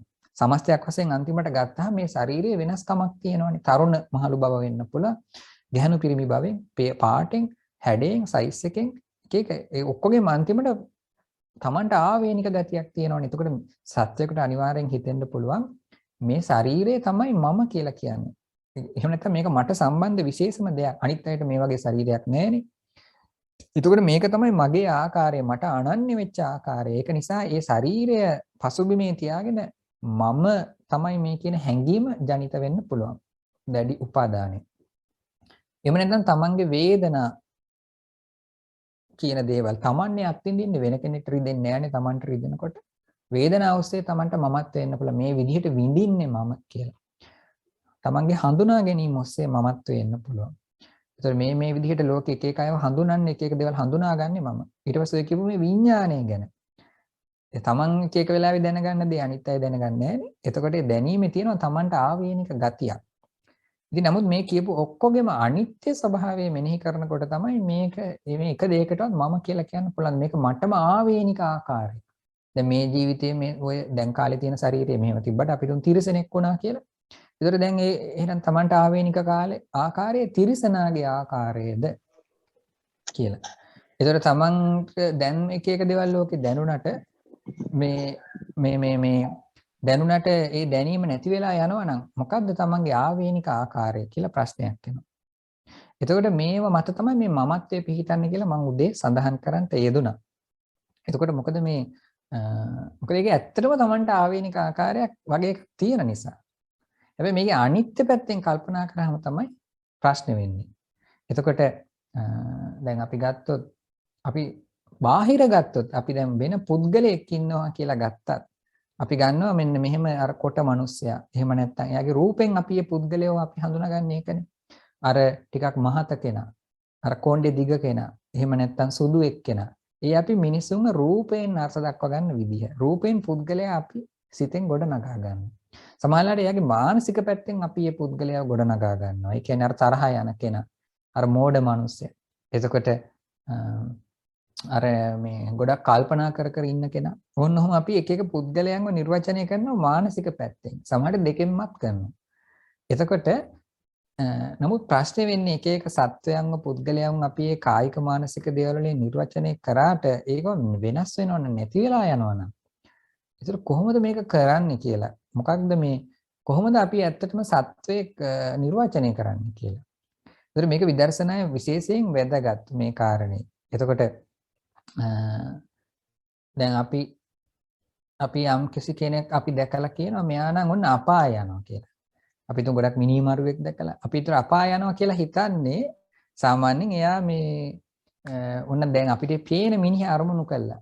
මේ අපි මේ මිනිහ කපා යනවා කියලා මේ වැඩේ කරා ඔය මිනිහ නම් අපාය තමයි යන්නේ කියලා. ඒ අපාය යනවා කියලා අපි හිතනකොට අපිට එයාගේ ශරීරය අපේ හිතේ තියෙනවා. ඒ අපිට දැන් මතක එයාගේ ශරීරයේ ආකාරය හිතේ තියෙනවා. එයා කරපු දේවල් අපේ හිතේ තියෙනවා. ඒ ශරීරයක් තියෙන ඒ පුද්ගලයා තමයි අපාගත වෙන්නේ කියලා තමයි අපිට දැන් හිතෙන්නේ. ඉතින් නමුත් දැන් අපි හිතුවොත් ඒ මනුස්සයා ගිය ජීවිතේ බල්ලෙක් වෙලා හිටියා කියලා. එතකොට දැන් අපිට ප්‍රශ්නයක් වෙනවා අපායේ ගිය අර බල්ලද මිනිහද කියලා. දැන් අපි සාමාන්‍යයෙන් හිතනකොට අපි හිතනවා මම පින්කම් කරලා දිව්‍ය ලෝකයයි කියලා. එහෙම නැත්නම් ඒතර ඒ හිතෙන්නේ මේ කාලේ අපිට මම කියලා හිතන දේවල් ටික අල්ලගෙන. එතකොට දැන් ප්‍රශ්නේ තියෙන්නේ මම කියලා මේ කාලේ තියෙන ටික තියෙනකන් දිව්‍ය ලෝකෙට යන්න බෑනේ. මේ ටික නැති වෙන්න බෑ. මේ ටික නැති වුනහම තමයි දිව්‍ය ලෝකේ ස්වභාවය හටගන්නේ. නමුත් අපිට හිතෙන්නේ මම මොන හරි අපි මේ දෙයක් කළා දිව්‍ය ලෝකයයි කියලා. දිව්‍ය ලෝකේ යෑමක් ඇත්තට තියෙනවා. නමුත් ඒක හිතන විදිය පොඩි දොස් තියෙනවා. අපි එහෙම එක තැනක් අල්ලගෙන තමයි හිතන්නේ මේ දැන් කාලේ ඉන්න මම දිව්‍ය ලෝකේ යාවි කියලා. හැබැයි අපි ගිය ජීවිතේ අපි මම කියලා හිතුවේ මේ දැන් තියෙන ටික ඔස්සේ නෙමෙයි. අපි ගිය ජීවිතේ තිරිසනෙක් වෙලා හිටියනම් තිරිසනාට මම කියලා හිතෙන්නේ උගේ රූපේ උගේ ඒ දවස්වල උට මතකයට එන උගේ මානසික ස්වභාවයන් ටිකයි ගොනු කරගෙන තමයි උට මමත්වය එන්නේ. ඒතර මේ විදර්ශනා ඊටාම තව වැදගත් දෙයක් තමයි මේ අපිට එක එක ඒ වගේ මමත්ව හැඟීම් එනකොට ඒකට ගොනු වෙන ටික අල්ලගන්න එක. ඒ ටික අල්ලගෙන තමයි මේ මම කියලා මොනාරි හිතෙන්නේ. නිකන් අපිට මම ආත්මයක් තියෙනවා කියලා හිතෙන්නේ නැහැ කවදාවත්. ඒකයි බුදුරජාණන් වහන්සේ ඔය අනාත්ම ලක්ෂණය ගැන කියද්දි ත්‍රිපිටකයේ හැමතැනම තියෙන්නේ මෙහෙමයි. මොකද්ද? මහණෙනි මේ නිකන් අනාත්මයි කියලා නෙමෙයි තියෙන්නේ. මහණෙනි රූපය අනාත්මයි කියලා. ඇයි එහෙම කියන්නේ? මිනිස්සුන්ට රූපය ආත්මය ලෙස හිතෙන නිසා. ඒතර රූපය මම කියලා හිතෙනවා. ඒකනේ අර කියන්නේ රූපං අත්තතෝ සමනුපස්සති කියලා. රූපය ආත්මය ලෙස දකින්න. එතකොට මේ රූපය පසුබිමේ තියාගෙන තමයි මේ හැඟීම එන්නේ. නිකන් එන්නේ නැහැ. නිකන් ඔහේ මේ ආත්ම හැඟීමක් එන්නේ නැහැ කිසිම සත්වයකට. ඒතර මේකෙන් අපිට විදර්ශනාවට එක උපක්‍රමයක් හොයාගන්න පුළුවන්. මොකක්ද? එහෙනම් අපි මමත්වයේ කඩන්න නම් ඒ මමත්වයට පසුබිම් වෙච්ච කායික මානසික දේවල් ටිකේ අනිත්‍ය ඒවා ගැන අනිත්‍ය හැඟීම දිනු කරන්න ඕනේ කියන එක. හැමදේම නෙමෙයි. ඒතර දැන් Tamanට මම කියලා හැඟීමක් එන්නේ මේ දැන් තමන්ගෙම ගියා ජීවිතයේ රූපයක් තමන්ට පෙන්නුවොත් ඒක තමන්ට කිසි මතකයක් නැහැනේ. ඒ රූපය පෙන්නුවට මේ මම ඉන්නේ කියලා හිතෙන්නේ නැහැ. මේ ජීවිතයේ රූපේ පින්තූරයක් පෙන්නුවොත් හිතෙන්න පුළුවන් මේ මම ඉන්නේ කියලා. ඒතකොට මේ තමන් කියලා හිතෙන ඒ හැඟීමට ගොනු වෙන කායික මානසික දේවල් ටිකක් තියෙනවා. ඒක කාලෙන් කාලට වෙනස් වෙනවා. ඊළඟ ජීවිතයේදී ඔබට මේ ජීවිතයේ කාරණා අමතක වෙනකොට ඊළඟ ජීවිතයේ ඔබට යම් ශරීරයක් සිතුවිලි ටිකක් ඒ කාලෙට තියෙනකොට ඒ ටික පාදක කරගෙන තමයි ඒ කාලෙට මම කියලා හිතෙන්නේ. හැබැයි ඔබට ගිය ජීවිතත් මතක නම් යම් මට්ටමකට එහෙනම් ඒවත් බලපානවා. එතකොට මම සිහි වෙන මට්ටමට ඒක බලපානවා අතීතේ. එතකොට මේ අපි තේරුම් ගන්න ඕනි දැන් මේක මේ සරල අදහසක් දෙන්න මේ කිව්වේ. ඒතකොට අපිට විදර්ශනාවට මේකෙන් උපක්‍රම හොයාගන්න පුළුවන්. අපි මොනවද අනිත්‍ය දුක්ඛ ලෙස මෙනෙහි කරන්න ඕනි. අර ඒකටම ගොනු වෙන ආරම්මණය තමයි එතකොට අපි අල්ලගන්න ඕනි. එතකොට මේ ආරම්මණය කියන එක හරි වැදගත්. ඉතින් එතකොට මම ඉස්සෙල්ලා අර සඳහන් කරන්න ගියේ මේක එකත් එක්ක සම්බන්ධය වැරදියට ගන්න එක තමයි අර විඥානවාදය. කියන්නේ හිතෙන් හැමතිස්සෙම ආරම්මණය ගොඩනගනවා කියන එක ගන්න යන්න එපා. ඇත්තටම වෙන්නේ ආරම්මණය නිසා හිත හට ගන්නවා කියන එක. ඒක පැහැදිලියට දැන් අපි අහුවොත් තරහ අර ඉස්සෙල්ලා උදාහරණෙදී Tamanට තරහක් ගිය එකක් ගැන නැවත සිහි වෙනකොට අපි කියන්නේ නැහැ මේ දැන් සිහි වෙන නිසා ඒ තරහ සිද්ධ වුණා කියලා. තරහ හටගෙන කියලා අපි කියන්නේ නැහැ. අපි කියන්නේ ඒ තරහ ඒ වෙලාවේ හටගත්තා කියලා. දැන් සිද්ධ වුණේ මොකද්ද? මේ තරහ ගැන දැනුවත් වීමක්, තරහ ගැන හඳුනා ගැනීමක්, තරහ ගැන නුවණින් විදර්ශනා කිරීමක් වගේ දෙයක් තමයි දැන් සිද්ධ වුණේ. එතකොට මේක හරි වැදගත්. එතකොට එහෙම නැතුව අපි කරපු කර්මයක් ගැන අපිට සිහි වුණා. අපි කරපු පිනක් කියලා අපිට මතක් වෙනවා අපි කරපු හොඳ දෙයක් ගැන අතීතේ. ඒතර පිනක් කියලා කියන්නේ අපි චේතනාව කියලා නේ කියන්නේ කර්මය කියලා කියන්නේ. මම මෙහෙම දෙයක් ඒ දවස්වල හිතුවා. මෙහෙම හිතලා යමක් කළා කියලා ඔන්න දැන් සිහි වෙනවා. ඒතර අපි දැන් සිහි කරන හින්දා අතීතයේ අපිට පිනක් සිද්ධ වුණා නෙමෙයිනේ. ඒක අතීතයේ සිද්ධ වුණේ. ඒතර තව තේරුම් ගන්න පුළුවන් අපිට ඒක අපි දැන් ඒක සිහි කළත් නැතත් ඒ කර්මයේ විපාකයක් තියෙනවානේ. අපි සිහි කරන නිසා එතකොට කර්මය හටගත්තා නෙමෙයි. ඒ කියන්නේ ඒ අතීත කර්මය හටගත්තා නෙමෙයි දැන් සිහි කරන නිසා. ඒ වගේ එහෙම නැත්නම් සරලවම කියන්නේ දැන් අපි දැනගත්තත් නොගත්තත් බුදු කෙනෙක් හිටියානේ. සමහර අය මේක පටලවාගෙන අර සමහර උදාහරණ වලට ඔය හීනයක් වගේ අවස්ථාවකට පටලවාගෙන ඒ හිතෙන් ඒ අරමුණු කරන දේ ලක් වෙනවා. එහෙම දෙයක් නෙමෙයි. සාමාන්‍යයෙන් අනිත් පැත්තට තමයි කියන්නේ. ආරම්භණය නිසා හිත සකස් හිත හට ගන්නවා කියලා. දැන් අපි කියන්නේ ඇසත් රූපයක් නිසා චක්කු විඥානය හට ගන්නවා කියලානේ කියන්නේ. ඒතර රූපාරම්මණය නිසා චක්කු විඥානය. රූපාරම්මණයට නිසා හටගත්තේ මොකද්ද? චක්කු විඥානය. ඇසත් බලපෑව. හැබැයි අනිත් පැත්තට බුදුරජාණන් වහන්සේ කියලා නෑනේ. චක්කු විඥානය නිසා රූපය හට ගන්නවා කියලා නෑනේ. වර්ණ රූපය. අපට පරිසරය දැනුණා කියලා පාට හටගත්තේ නෑනේ. අන්නේ. එහෙම කියලා නෑනේ. එතකොට ඒක නිසා මේ ආරම්මණය හිතෙන් හට ගන්නවා කියලා පටලවා ගන්න එපා. මොකද ඔක්කොම හිතෙන් හට ගන්නවා කියලා ගත්තාම ඊට පස්සේ මේ අනිත්‍ය ස්වභාවය මෙනෙහි කරන්න ගියාම ලොකු පටලැවිල්ලක් වෙනවා. සමහර අය මේ එතකොට රූපේ අනිත්‍යතාවය හිතන්න ගිහිල්ලා සිතේ අනිත්‍යතාවය හිතනවා. ඇයි දැන් හිත විතරනේ එතකොට හටගන්නේ රූපේ කියන දෙයක් එයා බැහැර කරනවා, අමතක කරනවා. එතකොට මේ රූපේ අනිත්‍යතාවය හිත හට ගන්නකොට රූපෙත් නැති වෙනවා කියලා ගන්නවා. ඒතර දැන් අපි ගත්තොත් දැන් අතීතයේ තමන්ගේ අපි හිතමු තමන්ගේ මීගේ ඥාතියෙක්ගේ ඇඟ ගැන මතක් කරොත් එයාගේ ශරීරේ නැති වුණේ එදානේ. එතකොට මේ තමන් ඒක දැන් හිතපු නිසා එයාගේ ශරීරයක් කොහෙවත් හටගත්තේ නැහැනේ. හැබැයි තමන් දන්නවා අතීතයේ මළගේ ඥාතියට මෙන්න මේ වගේ ශරීරයක් අන්තිම කාලේ තිබ්බේ කියලා. එතකොට අපි දැන් හිත අනිත්‍යයි ඒක නිසා රූප අනිත්‍යයි කියන්න ගියොත් එහෙම මොකද වෙන්නේ? මේ ඒක හරි ලේසි ක්‍රමයක්. හිත ඇති වෙලා නැති වෙලා යනවානේ.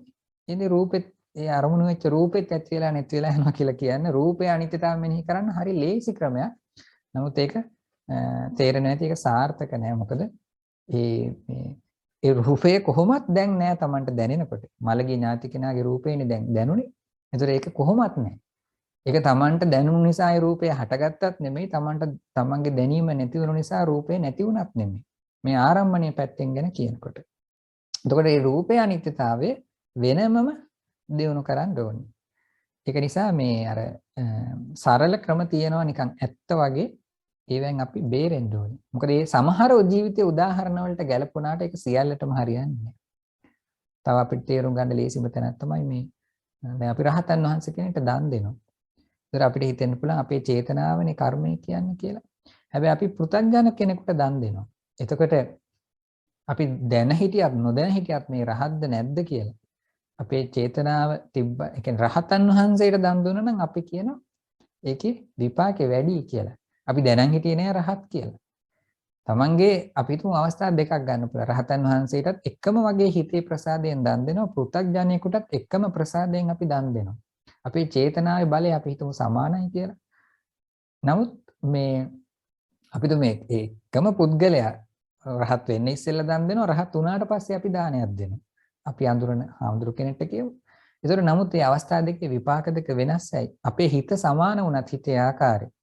අපිට අරමුණු උනේත් එකම වගේ පුද්ගලෙක්. නමුත් අපිට හිත රහත් වෙලා කියලා. ඇයි වෙනස් වුනේ? අර ආරම්මණය වෙච්ච පැත්තත් කියලා දෙයක් තියෙනවා ලෝකේ. ඒ රහතන් වහන්සේගේ ගුණය බලපෑව ඉදිරි විපාකයට නේද? එතකොට මේක අපේ හැමතිස්සෙම මේ මොහොතේ හටගන්න හිතෙන්ම අපිට ඔක්කොම විස්තර කරන්න බෑ. බාහිර කියලා දෙයක්ත් තියෙනවා.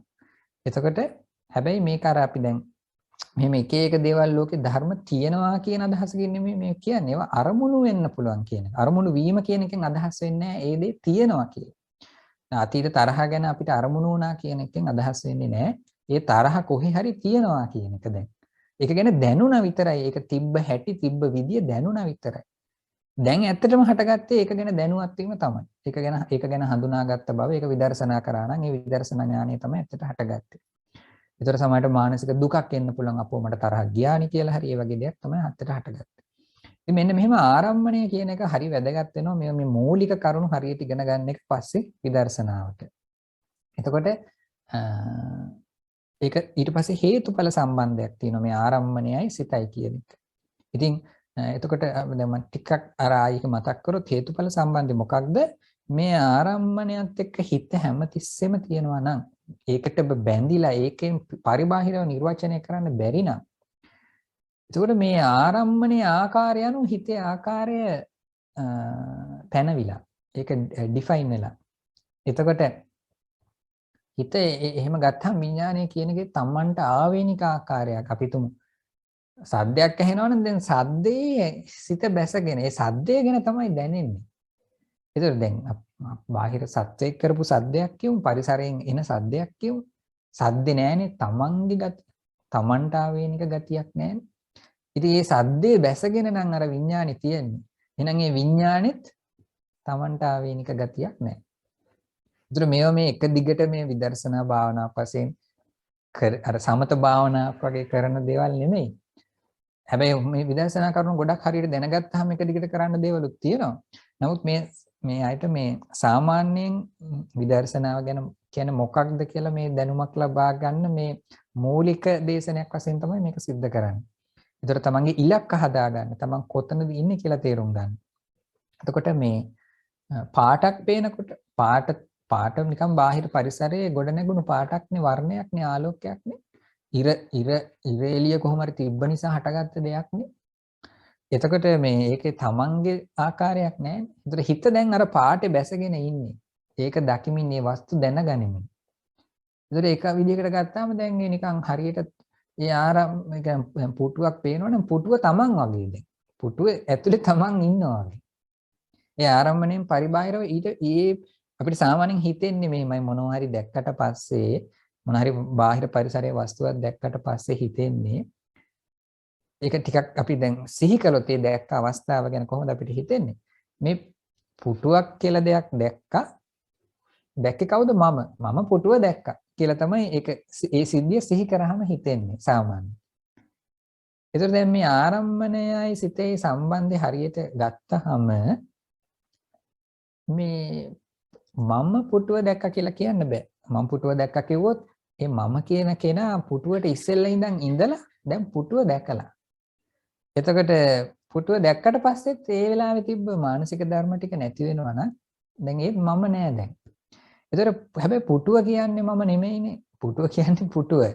පුටුව දැක්කා විතරනේ උනේ. එතකොට අර මේ ඒතර අපිට තේරෙනවද වෙන අවස්ථාවක වෙන දෙයක් දකින්න. ඒතර ඒ වෙලාවේ ඒක තමයි ජීවිතේ. ඒතකොට දැන් පුටුව කියන්නේ මම නොවුනට පුටුවෙන් පරිබාහිරව මම එක්ක හොයාගන්නත් බැරි වෙනවා. ඉතින් මේ වගේ තියෙනවා මේ ලස්සන විදර්ශනා ඥාන අපිට පුළුවන් දියුණු කරගන්න මේ එක මොහොතක වෙන සංසිද්ධිය ගැඹුරට කල්පනා කරොත්. ඒකට සම්බන්ධයි මේ ආරම්මණය සහ සිත කියන කාරණේ. ඒක ඇර බංගානුපස්සන ඥානය කියලා එකක් තියෙනවා. එතකොට ඒ වගේ විවිධ ආරම්මන ගැන කල්පනා කරලා සිත අල්ලන්න පුළුවන්. සිතේ විවිධ පැතිකඩ අල්ලන්න පුළුවන්. එතකොට දැන් එහෙම සිත දැනගත්තට පස්සේ තමයි හිත අනිත්‍යයිද කියලා අපිට හිතා ගන්න පුළුවන් වෙන්නේ. ඒ කියන්නේ දැනුම නැති වුණා කියලා Tamanට ප්‍රත්‍යක්ෂ වෙන්න ඕනේ. අර වගේ මේ අවට දැන් Taman කුඩා කාලේ මොන්ටිසෝරියේ අවට පරිසරය ගැන යම් දැනුමක් ලබන්නේ නැතිනේ. ගස් මල් ගස් මොනවා හරි තිබ්බ විදිහ ගැන, ඒ පුටු මේස තිබ්බ විදිහ ගැන ඒ වෙලාවේ ජීවත් වෙනකොට එතන දැනුමක් ලබන්නේ නැතිනේ. දැන් මේ දැනුම හොයාගන්න නැහැනේ. ඒතර සමහර වෙලාවට මේ දැනුම නිට්ටයයි කියලා වගේ හිතෙන්නේ ඒ දැනුමේ තියෙනවා එක වෙලාවක හටගෙන නැති වුණාට නැවත ඒක ප්‍රත්‍ය වෙලා ඒ වගේ දැනුමක් හටගන්න ආකාරය මතකයත් එක්ක සම්බන්ධ වෙලා. ඒක නිසා අපිට හිතෙනවා දැනුම නිට්ටයයි කියලා. ඉතින් මේ අනිත් එක තමයි මම උදේ මතක් කරේ මේ සිත වේගෙන් හටගෙන නැති වෙනවා තමයි. නමුත් ඒක ප්‍රශ්නයක් නෑ අපිට සිත කියන එක විදර්ශනා කරද්දී. මොකද කොච්චර වේගෙන් හටගෙන නැති වුණා. දැන් අතීත ධර්මයක් ගැන ගත්තාම බලන්න ඔය ඉස්සර තරහ ගැන අපි මතක් කරනකොට දැන් තරහ තමන් බලන් ඉදිද්දි නැති වෙනවද? අතීත තරහ දැන් තමන්ට සිහිපත් වෙනකොට ඒ තරහ නැති වෙන්නේ නැහැ නේද? තරහ දැන් හටගෙනත් නැහැ. ඒක අතීතයේ තිබ්බ දෙයක් නේ. අපිට ඒතරේ නමුත් ඒ සිද්ධිය අපිට නැවත නැවත සිහි කළා ඇයි මේ තරහ හටගත්තේ මොන වගේ අවිද්‍යාවක් නිසාද මොන වගේ මෝහයක් නිසාද කියලා ප්‍රත්‍යවේක්ෂා කරගන්න පුළුවන්. ඒකට තමයි අර සදෝ සංවාචිත්තං සදෝ සංචිත්තන්ති පජානාති. දෝෂ සහිත සිත දෝෂ සහිත සිත බව නුවණින් දකිනවා කියලා කියනවා. ඒතකොට මේක මේ ඒතකොට දැන් කොහොමත් නැති එකක්. දැන් අප තමන් බලන් ඉඳිද්දි ඒක බින්දෙනවා නෙමෙයි. දැන් ඒක දැන් තමන් එක දැනුවත් වෙමින් ඉඳිද්දි බින්දෙන්නේ නැහැ. ඒතකොට තමන්ට ඒක එක තැන නවත්තලා අර චිත්‍රපටියක් එක තැන නවත්තලා වගේ ඒක ගැන නැවත නැවත ප්‍රත්‍යක්ෂා කර කර ඒ එතන තිබ්බ අනෙක් මානසික ස්වභාවය ඒකට වෙච්ච පදනම හොයාගන්න පුළුවන්. ඒක නිසා අපි කියනවා මේ සිත වේගෙන් බිඳුනයි කියලා ඒක ප්‍රශ්නයක් නෑ අපිට හිතේ ගුණාංග අල්ලගන්න. සිත පවතින සමහර සිතුවිලි වල පවතින කාලරාම කුඩා වෙන්න පුළුවන්. නමුත් මේක අපි එකතැනකින් හරස් කඩක් කපලා අල්ලනවා වගේ වැඩක්. ඒතර ඒක නිසා ඒක කිසි ප්‍රශ්නයක් නෑ. ඒක නිදහසට කාරණයක් නෙමෙයි මේ හිත තේරුම් ගන්න බෑ කියන්නේ. ඒතකොට මතක් කරන්නේ ඒතකොට මේ විඥානයේ තියෙන වෙනම ආකාරයක්, රූපේ තියෙන වෙනම ගුණාංග නේද? ඉතින් මෙන්න මෙහෙම මේ ඔක්කොම වැදගත් වෙන්නේ අන්තිමට අපිට අනිත්‍ය මනසිකාරයක් ගොඩනගන්න. මුලින් අපිට ඕනි වෙන්නේ ඒ කියන්නේ මේ සාමාන්‍ය ප්‍රත්‍යක්ෂ ඥානෙ මේ පොඩි කාලේ තිබ්බ දැනුම් ටික නැති වුණානේ කියන එක. එහෙනම් අපිට හිතා ගන්න පුළුවන් චක්කු විඥානය අනිත්‍යයි කියලා. ඉතින් එතකොට අපි තේරුම් ගන්න ඕනි දැනට අපිට තේරෙන විදිහ මොකක්ද කියලා මේ විඥාන ගැන. වැදගත්ම දේ ඒකයි. විඥාන ගැන දැනට තේරෙන්නේ ඒක හොඳ දෙයක් කියලා. කාලයක් පවතින ඒ දැනුම කාලයක් පවතිනවා කියලා. එතකොට මට ලැබිච්ච දෙයක් කියලා. මට දැනුණා කියලා අපි කියන්නේ එහෙමනේ. ඒතර අපි විදර්ශනාවෙන් එහෙනම් එන්න ඕනේ ඒක ඉලක්කයක් තමයි. නෑ මේක හොඳ සාරයක් නැති දෙයක් කියලා. අනිත්‍ය දෙයක් කියලා. මට දැනුණා නෙමෙයි ඒ වෙලාවේ හේතුන්ගෙන් හටගත්තා. ඒ හේතුන්ට අනුව ඒ විඥානීය ආකාරය සකස් වුණා කියන්නේ. ඒක මටම ආවේනික ආකාරය නෙමෙයි කියන්නේ. ඉතින් මෙන්න මෙහෙම මේ තමයි අපි උදේ වරුවේ දේශනේ කරන්ට යෙදුනේ. එතකොට මේ මොකටද මේක කියන්නේ මේ ත්‍රිලක්ෂණය තමයි විදර්ශනාවේ පදනම. එක විදිහකට ගත්තොත් සමාධිය එක පදනම අනිත් පැත්තෙන් ගත්තාම ත්‍රිලක්ෂණය. එතකොට විදර්ශනා කරනවා කියලා දෙයක් ඇත්තටම නැහැ. විදර්ශනාව කියන්නේ ඥානයක් නේ. ඒ ඥානය කියන්නේ හරි විදිහට ලෝකෙ දකින්න එක එක වෙලාවට කියන එක. එතකොට කරනවා කියලා අපිට කරන්න නම් කරන්න තියෙන්නේ මේ ඒකට පෙරහුරු වශයෙන් කරන මානසිකාර මෙනෙහි කරනවා කියන එක. සිහි කරනවා කියන එක හරි විදිහට. එතකොට ඒවා කරගෙන හරියට ගියාම සිතේ එකඟත්වයට යම් මට්ටමකට දියුණු වෙනකොට ලෝකේ ගැන වරින් වර එන හැඟීමකට තමයි අපි කියන්නේ. ඒ කියන්නේ ලෝකේ දකින්න විදිහකට තමයි අපි විදර්ශනාව කියලා කියන්නේ. එහෙම නැතු මේ පටන් අරගෙන මම මෙතන ඉඳලා මම දැන් විදර්ශනා භාවනාව කරන්නේ කොහොමද කියලා එහෙම එකක් නැහැ. දැන් සමත භාවනාව නම් එහෙම එකක් තියෙනවා. මේ වාක්‍ය ටිකක් තියෙනවා. එක්ක හුස්ම දිහා අපි මෙතන ඉඳන් පටන් අරගෙන බලන් ඉන්නේ. එහෙම නැත්නම් මෛත්‍රී භාවනාව නම් ඒකට අපිට වාක්‍ය ටිකක් තියෙනවානේ. මෙතන ඉඳන් පටන් අරගෙන එක දිගට කරගෙන ගියයි. නැත්නම් විදර්ශනාවේදී එහෙම අපිට වාක්‍යයක් කියන්න බෑනේ. එතකොට නමුත් ඒක පුරුදු වුණාම ඕනම මොහොතක කරන්න දෙයක් තියෙනවා. නමුත් ඒකට ටිකක් දැනුමක් ඕනි. යම්කිසි දැනුම් මට්ටමක් ඕනි. ඉතින් ඒක තමයි දැන් අපි මේ අද කතා කරන්නේ. ඉතින් එතකොට මේ දක්වා මේ දැනට කියවෙච්ච කාරණාවල අපහැදිලි තැනක් මේ පින්නතුන්ට තියෙනවා නම් දැන් අහන්න පුළුවන්. ඒ කියන්නේ ප්‍රශ්න අහන්න. එතකොට මට තේරෙනවා මේක ඔයගලන්ට කොච්චර මට්ටමකට තේරෙනවද කවුරුත් ලැජ්ජා වෙන්න එපා. මේ හැමෝම නිවනට යන්න උත්සාහ දරන කට්ටිය කියලායි අපිට හිතෙන්නේ. එතකොට මේ නිවනට ඔක්කොම යන්නේ අන්තිමට එක නිවනට. එතකොට මෙහෙම මේ එක එක්කෙනා එක එක දේවල් දැනගෙන ඉන්න පුළුවන්. එක එක මට්ටමේ ඉන්න පුළුවන්. සමහරට අනිත් අයට ප්‍රයෝජනයක් වෙන්න පුළුවන්. ඉතින් එතකොට එහෙම නැතුව මේ කවුරුවත් මං හිතන්නේ නෑ ධර්මයේ ඉගෙන ගන්න මේ නිකන් අපි හැමෝම කට්ටිය ධර්මයේ ඉගෙන ගන්නවා මාත් ටිකක් ඉගෙන ගන්න ඕනේ නැත්නම් සමාජය කොන් වෙනවා කියලා. එහෙම මට්ටමකින් නෙමෙයිනේ මේ කවුරුත් මේ ධර්මය හදාරන්නේ. මේ කියන්නේ පොඩ්ඩක් මාත් අභිධර්මයේම දැනගෙන ඉන්න ඕනේ කියලා. එහෙම නෙමෙයි මේක මේ කොහොමද අපි කුසලයේ දියුණු කරගන්නේ සුගතියට යන්නේ නිවනට යන්නේ සඳහානේ අහන්නේ. ඉතින් එහෙම පැකිලෙන්නේ නැතුව Tamanට ගැටලුවක් තියෙනවා නම් අහන්න. එතකොට අපිටත් සමහරට පහසුයි මේ එක තියෙන ගැටලුව අනුව තව මේක ඉදිරි විදර්ශනා කාරණා කියන්න පුළුවන්.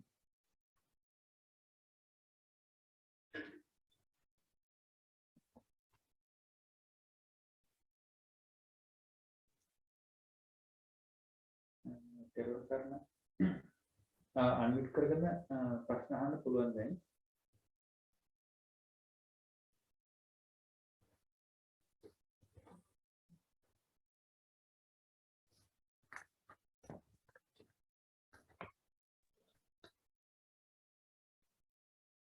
සරයි ස්වාමීන් වහන්සේ. ඔව් තෙරුවන් සරණයි. තෙරුවන් සරණයි. මට මේ අර රූපයට ආරම්මණයක් නැත කියන එක එච්චරම තේරුන්නේ නැහැ. ඔව්. ඒක හොඳයි. ඒක හොඳයි. ඔව්. එතකොට ඒකෙන් කියන්නේ මේ දැන් අපි ගත්තොත් මලක සුවඳක් ගත්තොත් ඒ සුවඳට මුකුත් දැනෙනවා කියලා අපි කියන්නේ නැහැ නේද? දැන් සාමාන්‍යයෙන් අපි සුවඳ සිතට දැනෙනවා. කියන්නේ සුවඳ නිසා සිතක් හට ගන්නවා. සුවඳ ගැන කොයි වගේ සුවඳක්ද කියලා දැනුවත් වෙනවා. නමුත් සුවඳට මොකක්ද දැනුනේ කියලා ඇහුවොත් අපිට ඒකට කියන්න දෙයක් නැහැ නේ. සුවඳ හටගෙන තිබ්බා.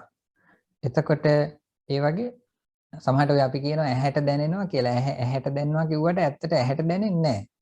දැනීම කියන්නේ වෙන දෙයක්. එතකොට ඒ වගේ දැන් සද්දයක් කියලා ගත්තොත් සද්දෙට මොකක් හරි දැනුණාද කියලා ඇහුවොත් අපිට එහෙම කියන්න දෙයක් නැහැනේ. සද්දයක් හටගෙන. ඒක ඒ සද්දෙට වෙන හේතු තිබ්බා ඒක හටගන්න.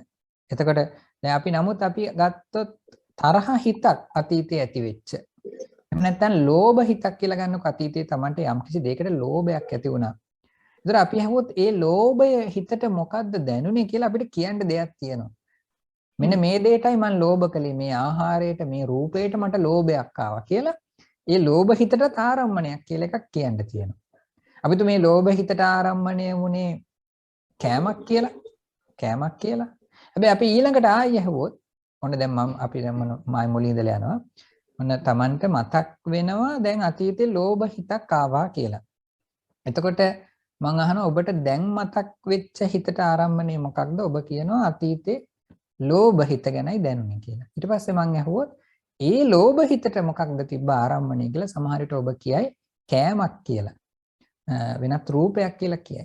ඊට පස්සේ ආයෙ ඇහුවොත් ඒ රූපයට මොකක්ද දැනුනේ? මොකක්ද ආරම්මණය කියලා එතෙන්දී අපිට එතන නවතින්න වෙනවානේ. රූපයට එහෙම මොකුත් ආරම්මණයක් කියලා එකක් තිබ්බේ නැහැ. එතකොට ඒක නිසා අපි කියනවා රූපං අනාරම්මණං කියලා ධර්මසංගණී ප්‍රකරණයේ අභිධර්ම පළවෙනි පොතේ කියලා තියෙනවා. රූපේ අනාරම්මණයි කියලා. එතකොට මානසික දේවල් හැමතිස්සෙම විස්තර කරන්න වෙන්නේ ආරම්මණයක් සහිතව. ඇත්තටම මේක තමයි නාම රූප වල තියෙන වෙනස. කායික මානසික දේවල් වල තියෙන ප්‍රධානම වෙනස මේක. දැන් නාම රූප ගත්තොත් කියන්නේ කායික මානසික දේවල් ඔක්කොම අනිත්‍යයිනේ. දෙකම ගත්තොත් අනිත්‍යයි. දෙකම නිසා අපිට කෙලෙස් හට ගන්නවා. දෙකම දුකට සම්බන්ධ දේවල්. හැබැයි පොදුවේ ගත්තාම තියෙන වෙනස තමයි අර ආරම්මණයකට සම්බන්ධ නැති එක. තෙරුවන් සරණයි.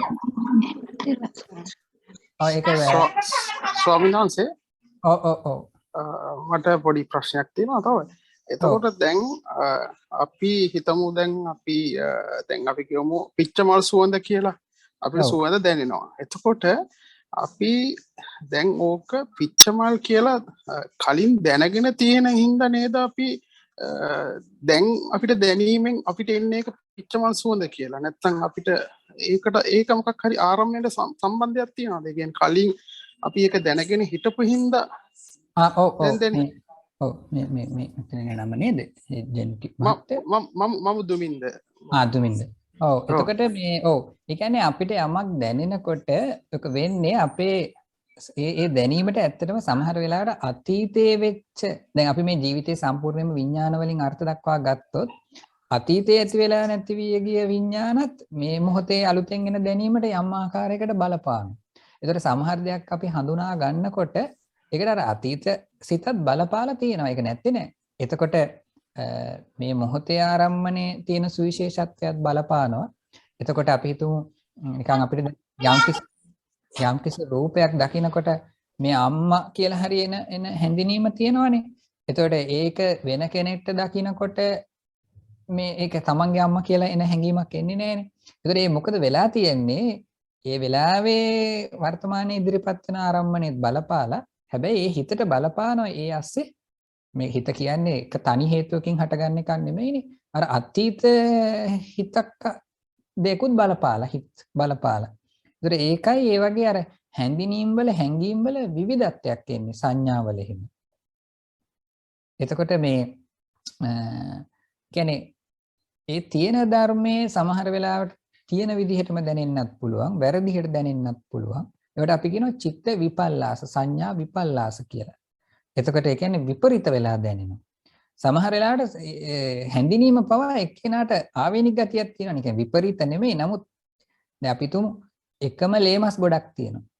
එතකොට මේ ශරීරයක් පේනවා දෙන්නෙකුට, එක්කෙනෙක්ට පේනවා මේ මගේ අම්මා කියලා. තව එක්කෙනෙක්ට මගේ දුව කියලා පේනවා.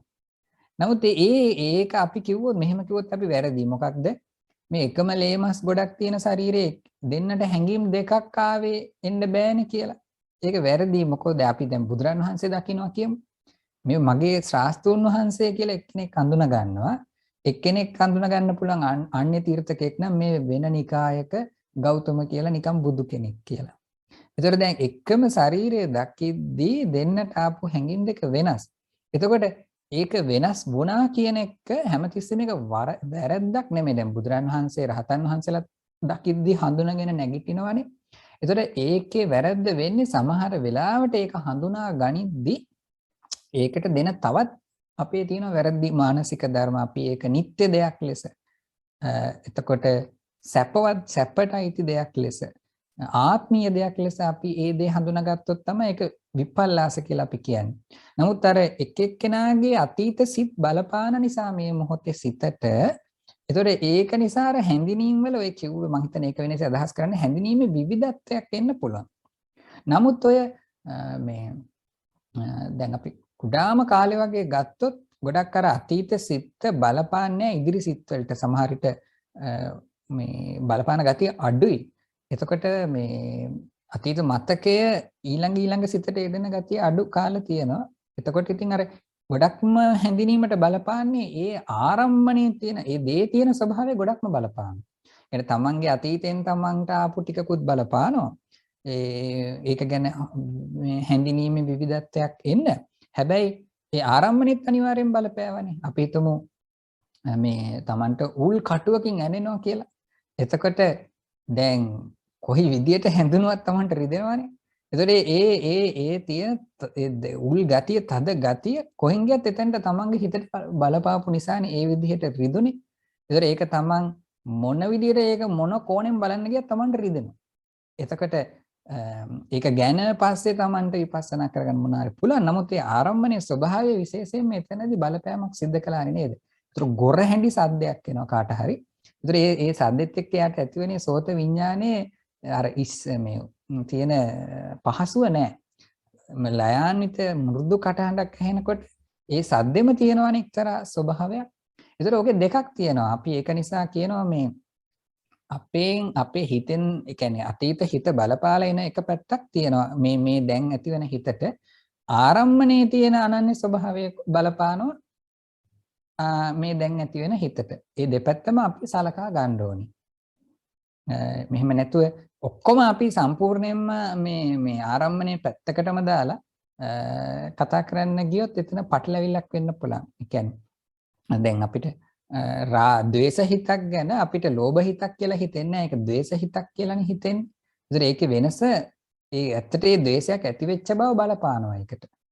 එතකොට හැබැයි ඒක විවිධ විදිහට අඳුනා ගන්න පුළුවන්. ඉතින් ඒකට තව ඒක තමන්ගේ අතීත සිත් මේ මොහොතේ බලපාන ආකාරය අනුව තමයි ඒක වෙනස් වෙන්නේ. පැහැදිලිද? නැත්නම් තව ඒකේ කාරණයක් තියෙනවද? පැහැදිලි ස්වාමීන් වහන්සේ. ඔව්.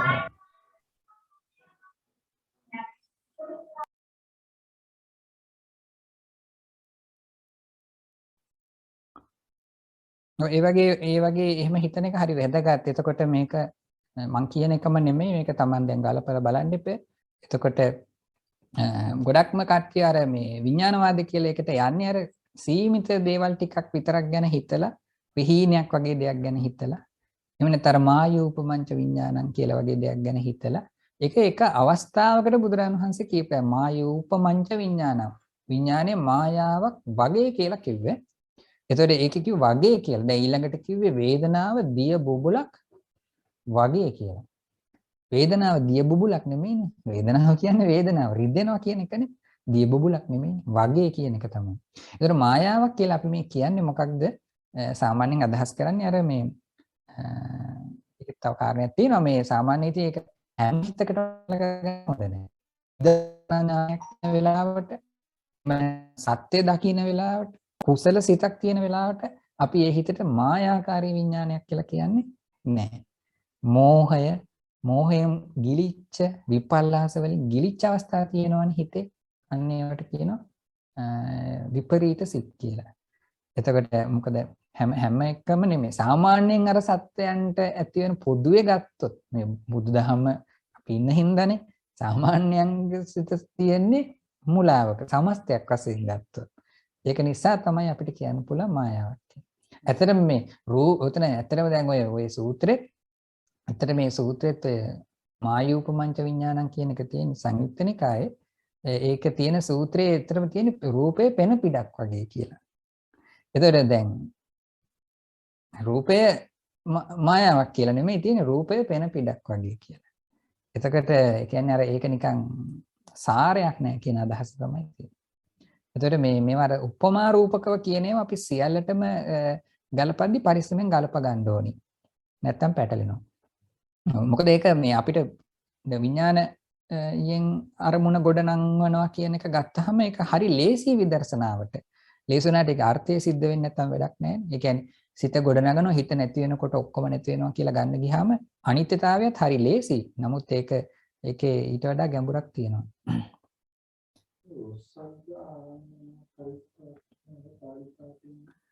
මේ මහත්මයාන්නේ අර වස්සග්ගාරම්මණං කරිත්වා කියන්නේ මේ අතහැරීම මුල් කරගෙන මේ කරන කියන කාරණේ. ඒක මේ විතර දැනට සම්බන්ධයක් නැහැ. ඔව්.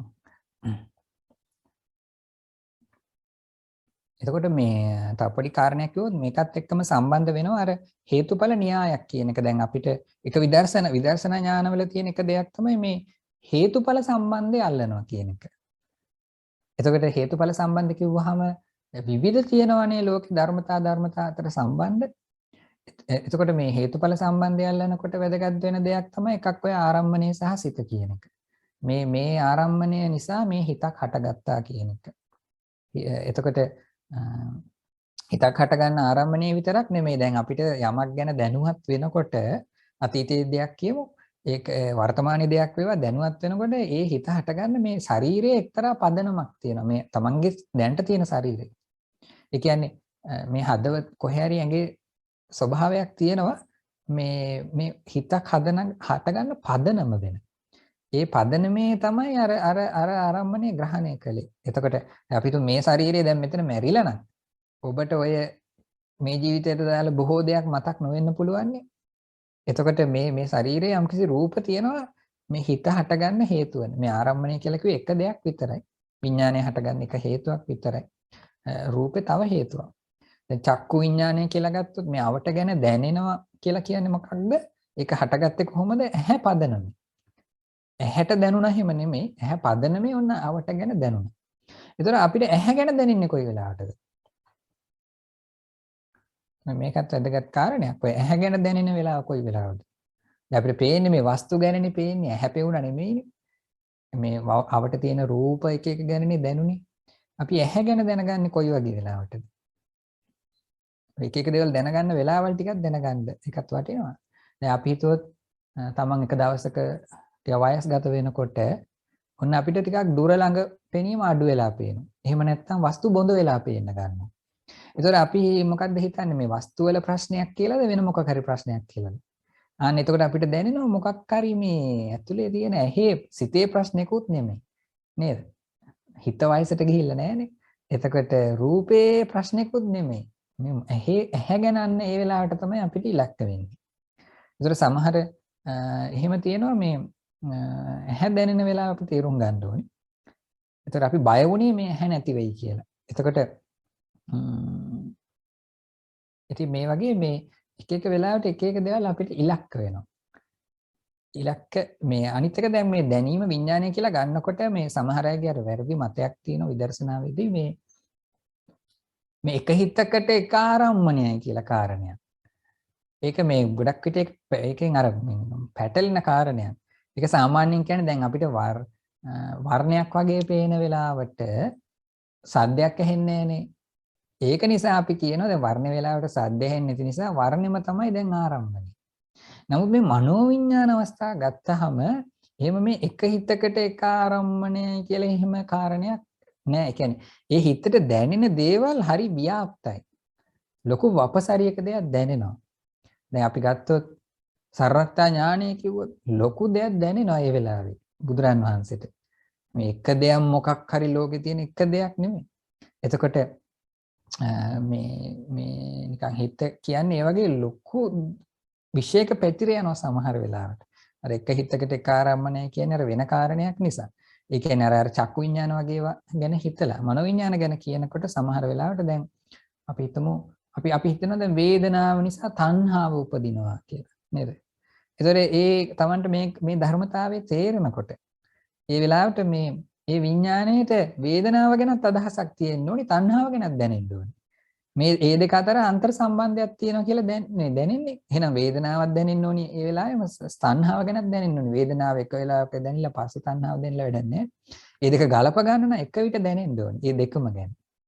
ඒතර එහෙම මේ එක හිතක කියලා දෙයක් ඇත්තටම නෑ. ඒ කියන්නේ හිත කියන එක නිකන් අපිට ප්‍රමාණ කරන්න පුළුවන් 1යි 2යි කියලා කියන්න පුළුවන් එකක් නෙමෙයිනේ කොහොමද? ඒක දැනුමක් කියන එක. ඒක නිසා තමයි බුදුරජාණන් වහන්සේ ධර්මසංගණි ප්‍රකරණයේදී මේ කියන්නේ හැම හිතක්ම හටගනිද්දී එතන විඥානය ගැන කියද්දි විඥාන ස්කන්ධය කියලා කියනවා. නිකන් දැනුම් ස්කන්ධයක් කියලා එතන තියෙනවා. ඒතර ඒ වගේ දැන් අපි තුමු සමහර විදර්ශනා ඥාන තියෙනවා. මුළු තුන් කාලයේම සියලුම රූප අනිත්‍යයි කියලා හිතන වෙලාවක්. මුළු තුන් කාලයටම අදාළ අතීත අනාගතයේ දුර ළඟ ඈත සියලුම ධර්මයන් අනිත්‍යයි කියලා හිතන වෙලාවල් තියෙනවා. ඒතර අපිට මොකක්ද එක දෙයක් නෙමෙයිනේ. සියලු ධර්ම අනිත්‍යයි කියලා හිතන වෙලාවක. සබ්බේ සංඛාරා අනිච්චාති කියලා කියන්නේ සියලු සංස්කාර අනිත්‍යයි කියලා එක හිතින් හිතෙනවනේ. ඒතර අන්න එහෙම හිතන වෙලාවක එක හිතකට එක ආරම්භණය නෙමෙයි පොදුවේ ව්‍යාප්ත වෙච්ච දැනුමක් ඇති වෙනවා. එතකොට මේ එකත් අපි දැනගන්න ඕනේ මේ හිත කියන්නේ නිකන් පොඩි නිකන් හීනි දෙයක් නෙමෙයි නිකන්. එතකොට මෙහෙම මේ පොඩි වෙලාවක් තිබ්බට ඒ පොඩි මොහොතක ලොකු දැනුම් පරාසයක් සමහරලාට ඇති වෙනවා. ඉතින් මේක අර අපිට නැවත නැවත එකම තැනට යොමු කරලා ප්‍රත්‍යක්ෂ කරන්න පුළුවන් හින්දා කොච්චර ඉක්මනින් මේක හටගෙන නැති වුණත් ඒක අපිට ප්‍රශ්නයක් නෑ. එතකොට මේකේ තව කාරණා තියෙනවද ගැටලු?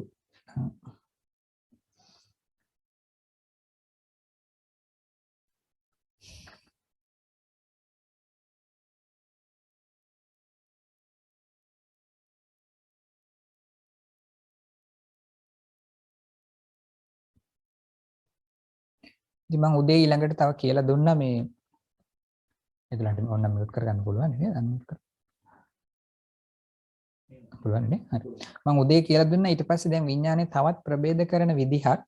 ඒතර මේ ඇත්තට මේ මූලික දැනුම අවශ්‍ය වෙනවා. මේක අපි සෛද්ධාන්තික පැත්තට යන්නේ නැහැ මේ දේශනාවේදී. මේ නමුත් මේ මූලික දැනුම නැතුව විදර්ශනා කරන්න හරි අමාරුයි. ඒතකොට මේක සූත්‍ර පිටකය ගත්තත් අභිධර්ම පිටකය ගත්තත් මේ දැනුම ඕනේ. ඒක මේ දෙකේම තියෙනවා. අපි කියනවානේ කුසලයේ අකුසලයේ කියලා දෙකක් තියෙනවා කියලා. ඒතර මේ විඥානයයි කුසලයේ අකුසලයේ අතර සම්බන්ධය දැනගන්න ඕනේ. උදේ මම කියපු එක නැවත පොඩ්ඩක් කෙටියෙන් කියන්න. ඒතර විඥානයක් අපි මොනවා හරි ඔහොම දැනුවත් වෙනකොට අපි අසරණ සතෙක් පේනවා. දැන් ඌ නිකන් කුෂ්ඨ හැදිලා රෝගාතුර වෙලා අපිට ඉදිරියේ ඉන්නවා පේනවා. ඒ කියන්නේ ඌගේ ස්වභාවය දැන් දැනෙනවා. ඌ වේදනාවෙන් ඉන්නවා කියලා දැනෙනවා දැන් නේ.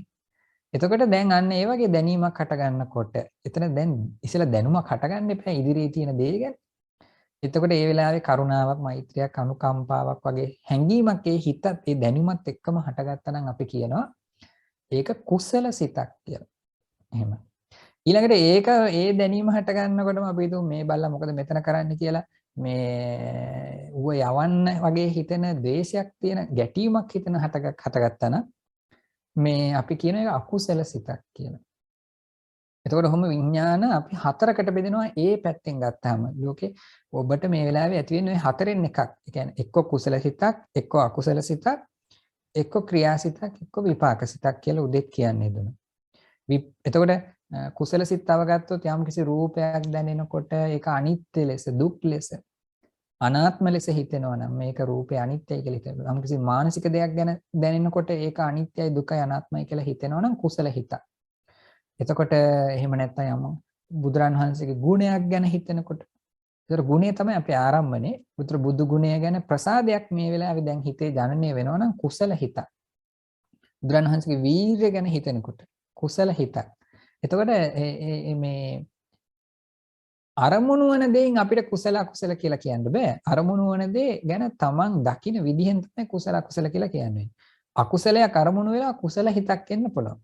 දැන් අර පරණ තරහ ගිය එක ගැන දැන් හොඳ විදියට දකින්න පුළුවන්. දැන් තරහක් නැහැනේ හිතේ. එතකොට ඒක දැන් දකින විදිහ අනුව කුසල අකුසල වෙනවා.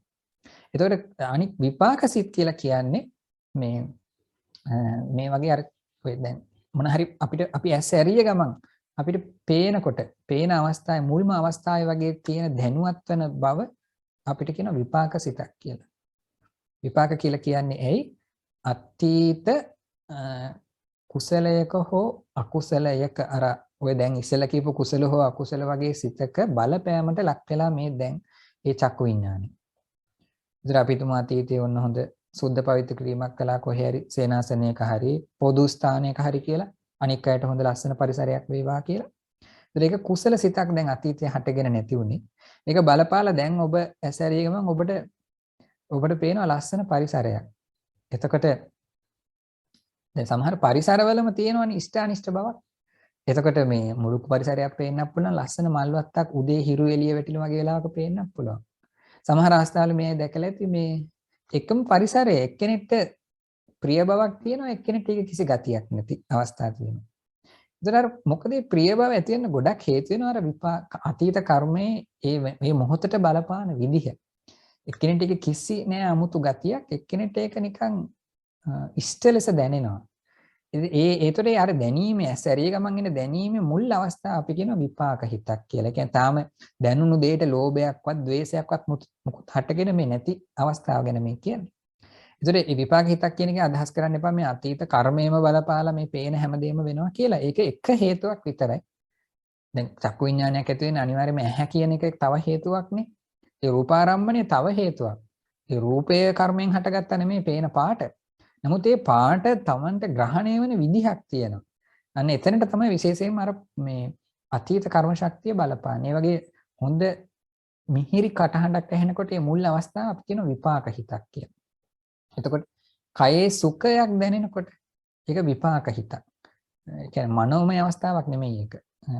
ඒක සිතක් හටගෙන නමුත් ඒ සුඛයේ තියෙන අනිවාර්යෙන් විපාක හිත. දුක් වේදනාවක් දැනෙනවා නම් අකුසල කර්මයක ප්‍රතිඵලයක් ලෙස හටගන්න හිතක්. ඒතර මෙහෙම අපි මේ ජීවිතයේ හැම අවස්ථාවක්ම හිතවලට දාගන්නවා දැන්.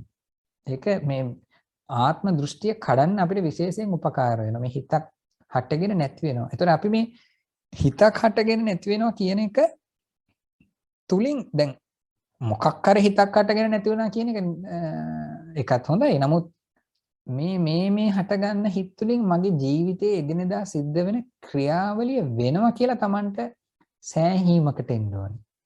කියන්නේ මේ හිත් ටික ඇති වුණු නිසා මේ විදිහට මගේ ජීවිතයේ ඒ වෙලාවේ සිද්ධ වුණා කියලා.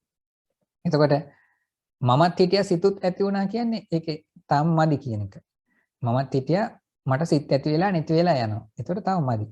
එතකොට මේ සිත් ඇතිවීම නිසා අවශ්‍ය වැඩේ කෙරුණා. ඒ අවශ්‍ය වැඩේ කෙරෙන්න මේ සිත් ටික ප්‍රමාණවත්. මේ නිකන් ඉලක්කයක් සඳහා මේ කියන්නේ මේක මේ එක දවසින් දෙකකින් කරන්න පුළුවන් දෙයක් නෙමෙයි. එතකොට මෙහෙම සිතක් ඇති වුණා. ඒතකොට ඒ වෙලාවේ තමන්ගේ ජීවිතේ ඒ තුල තමයි ගත වුනේ. හැබැයි රූපය අමතක කරන්න එපා. මේ රූප කියන එක විවිධ විදිහට හැම තිස්සෙම ජීවිතේට බලපානවා. එතකොට ඇහැ බලපානවා පිටිපස්සේ ඉඳලා වගේ වර්ණ රූප ඉස්සරහෙන් වගේ බලපානවා. මනෝ විඥාන නැති වෙනකොට මේ ශරීරයේ තියෙන එක්තරා රූප ස්වභාවයක් බලපාන එකට පදනම වෙන්න. රූපේ සිතකට බලපාන්නේ නැති අරූප ලෝකෙදි විතරයි. එතකොට මෙහෙම මේ අපි මේ නාම රූප වලින් කායික මානසික දේවල් වලින් දැන් ජීවිතේ වෙන විදිහකට අර්ථ දක්ව ගන්න තමයි යන්නේ. ඒක තමන්ගේ හිතේ පළපදියම් කරගන්න ඕනේ. ඒතර මේ නිකන් එක දිගට යන දෙයක් මම කියලා එක දිගට තියෙන දෙයක් වෙනුවට ඒ කියන්නේ අපි නිකන් නැහැ කිව්වට හරියන්නේ නැහැ. එහෙනම් ඒ දේම කොහොමද මේ වෙන දෙයකින් සිද්ධ වෙන්නේ කියලා අපි පළපදියම් වෙන්න. මේ සිත් වලින් සහ රූපය අන්තර් සම්බන්ධයේ ඊට පස්සේ මේක දිගට පැවැත්මෙන් මේ දේ සිද්ධ වෙනවා කියලා අපි එන්න එපා. එතකොට මේ නිකන් සත්වයක් නෑ, පුද්ගලයෙක් නෑ, ආත්මයක් නෑ කියලා අපි කිව්වට ඒක හරියන්නේ නැහැ. ඒක Tamanට නිකන් Tamanට ඒක ඇත්තටම එහෙම හිතෙන්න ඕනේ. නැත්නම් මේක කොහොමද වෙන්නේ කියලා. එතකොට අපි නැහැ කියන අතරෙම එහෙනම් වෙන්නේ මොකක්ද කියලා කියන්න ඕනේ.